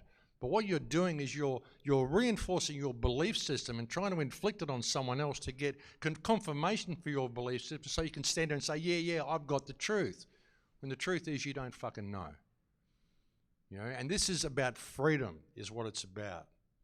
You know, and sure, we all need income. We all need income. We all need to, you know, stay. We've got to pay to be alive. We've got to eat. You know, I eat very little. I've managed to, I don't know, for some reason the universe has put me in this place. I've managed to land in this shed where I pay minimal rent. I've kind of in a position where I can just survive, and I don't really need an income. You know, all I need is enough to eat occasionally so I can maintain energy and just get the message out, because what this is about is freedom, and we are in dire straits, folks. We really are. And if anybody thinks this is a popularity contest and all this sort of stuff, you know, they've got to get this out of their head, move out of the way, because this is about freedom. And we've got to use every means we can to establish this. It's all very well to want to move off YouTube and stuff as well, but I don't want to bring my audience to a new platform. I want to reach all the brain-dead plebs on YouTube that don't know what the truth is. I'm not interested in speaking to the choir. And every video that I do on YouTube, like every radio show I do, you might have noticed, I don't know whether you have, but I try to tailor every show. I assume that there's someone listening to this that has never heard this information before. They're completely asleep, they're in the matrix, and someone has just sent them this link and they're listening to this guy's voice. So I'm not going to turn on a fire hose. I want to provide enough information that will get them interested, but have enough information in the clip so that a regular listener will get something new from the show. Because they're the people we've got to reach, folks. but it's got to be from here. You know, I often say we could change the world in 3 seconds. We really could. If everyone just had an epiphany and went, oh shit, I have value. I actually mean something. You know, there's only really one of us here. It's a single consciousness, experiencing itself subjectively, like Bill Hicks said. You know, I finish every radio show with In Lakesh. I am another yourself. I am you. You are me. And I guarantee all the shit that you've had in your life, I've had the same shit happen to me. You know, I'm nobody special. That's the whole point of the whole thing, that you don't have to be anybody special. You just got to be yourself and be prepared to be yourself. And realize that no one controls you. No, there is no authority. It's a fiction. It's a myth. Like I said, that's the biggest trick they ever played, thinking the power is with somebody else, waiting for someone to come and save us while we're walking between the lines. You know, people want someone to change the world. Shit, Max has just changed the world. I've got the newsletter that it's safe to go outside now. So I'm just going to go outside. I'm going to still go to my fucking job and pay my taxes and do all this shit I'm doing. What do people expect to change if they won't change themselves and change the way they interact with people? You know, since I started giving, I don't monetize anything. I don't sell anything. I wrote a book. I give it away. I make films. I give them away. And because of that, like I said, I've just kind of landed in this place. And this guy said, here's this shed. You can have it for the rest of your life. It costs you $100 a week. He wanted to give it to me for $50 a week. And I said, I can't possibly accept that. I'll give you $100. It cost me $450 a month to live for the rest of my life. And I'm free to do all this stuff, and all the money that I get and stuff that I get, I go and build water towers for natives in Peru. I give to people. I try to help people. I take people under my wing. I help people learn things, and I just give as much as I can, and I don't want for anything. Everything just falls into place for me.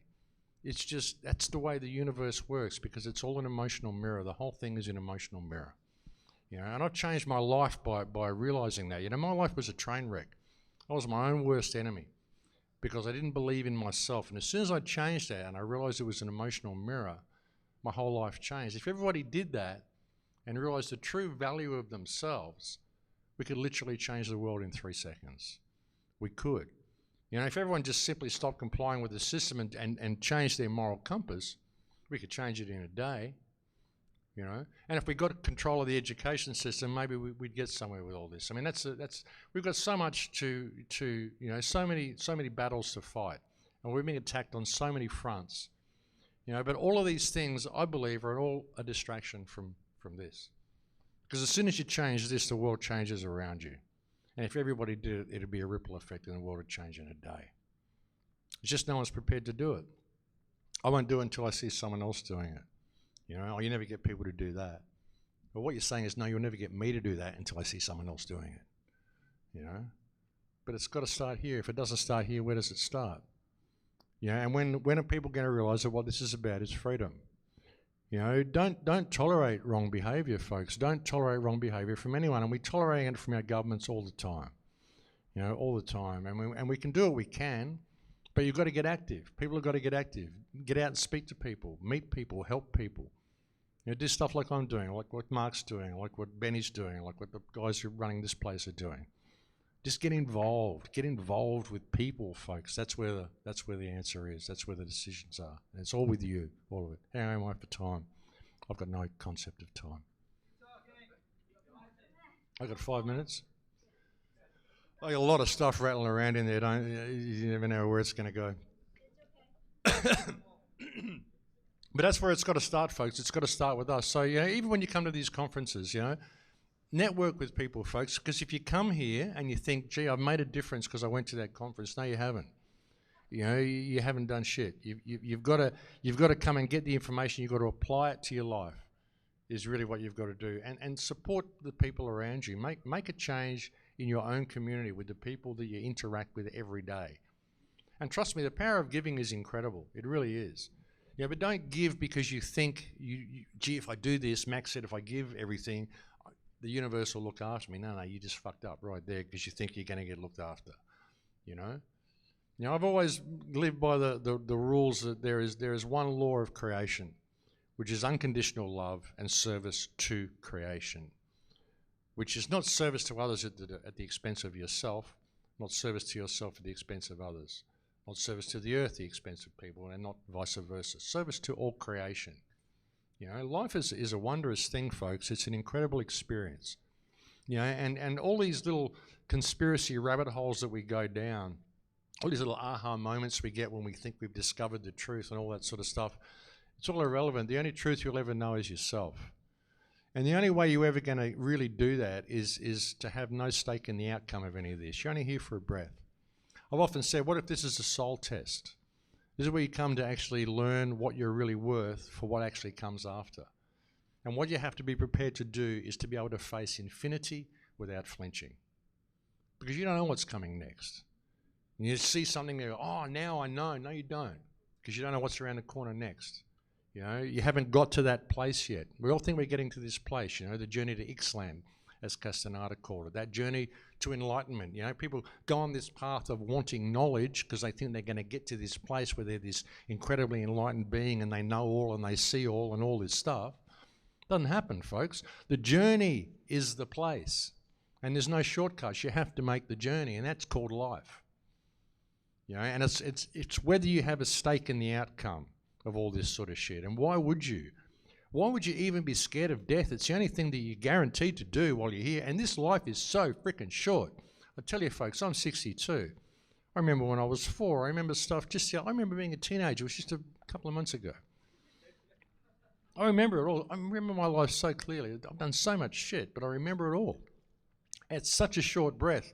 You know, and what if the really important part about it is how you die, the spiritual state you're in, whether you had a stake in any of this, and how much evil you are prepared to tolerate before you'll say, no, I'm not going to do this shit anymore, because I didn't actually have to do it to begin with. Someone just tricked me because, again, they took that power. They thought that you thought the power was with someone else, but it's with you, and it's always been with you. So that's about it, folks, I think.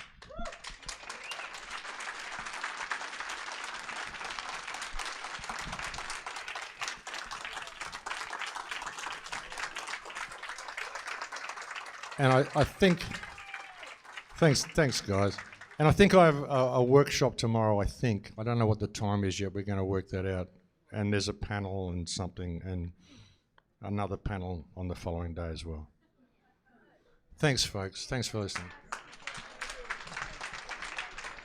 Awesome job, bro. Awesome job. Guys, we made it. We made it at the end of the whole day, and nobody died, and nobody's head exploded. I was a little nervous. How was everybody's first day here? Did you guys have a good time? Oh, that's all that matters, man. That's what I wanted to hear. I wanted to hear that everybody came in here and, you know, felt like something might be changing within them. You know what I mean? We've had so many speakers talk about internal change being what creates the external change, and I feel like he just did it. He just knocked it out of the park with that one. Life is an emotional mirror. That's probably the realest shit you'll ever hear, besides, you know, 9/11 and all that other stuff.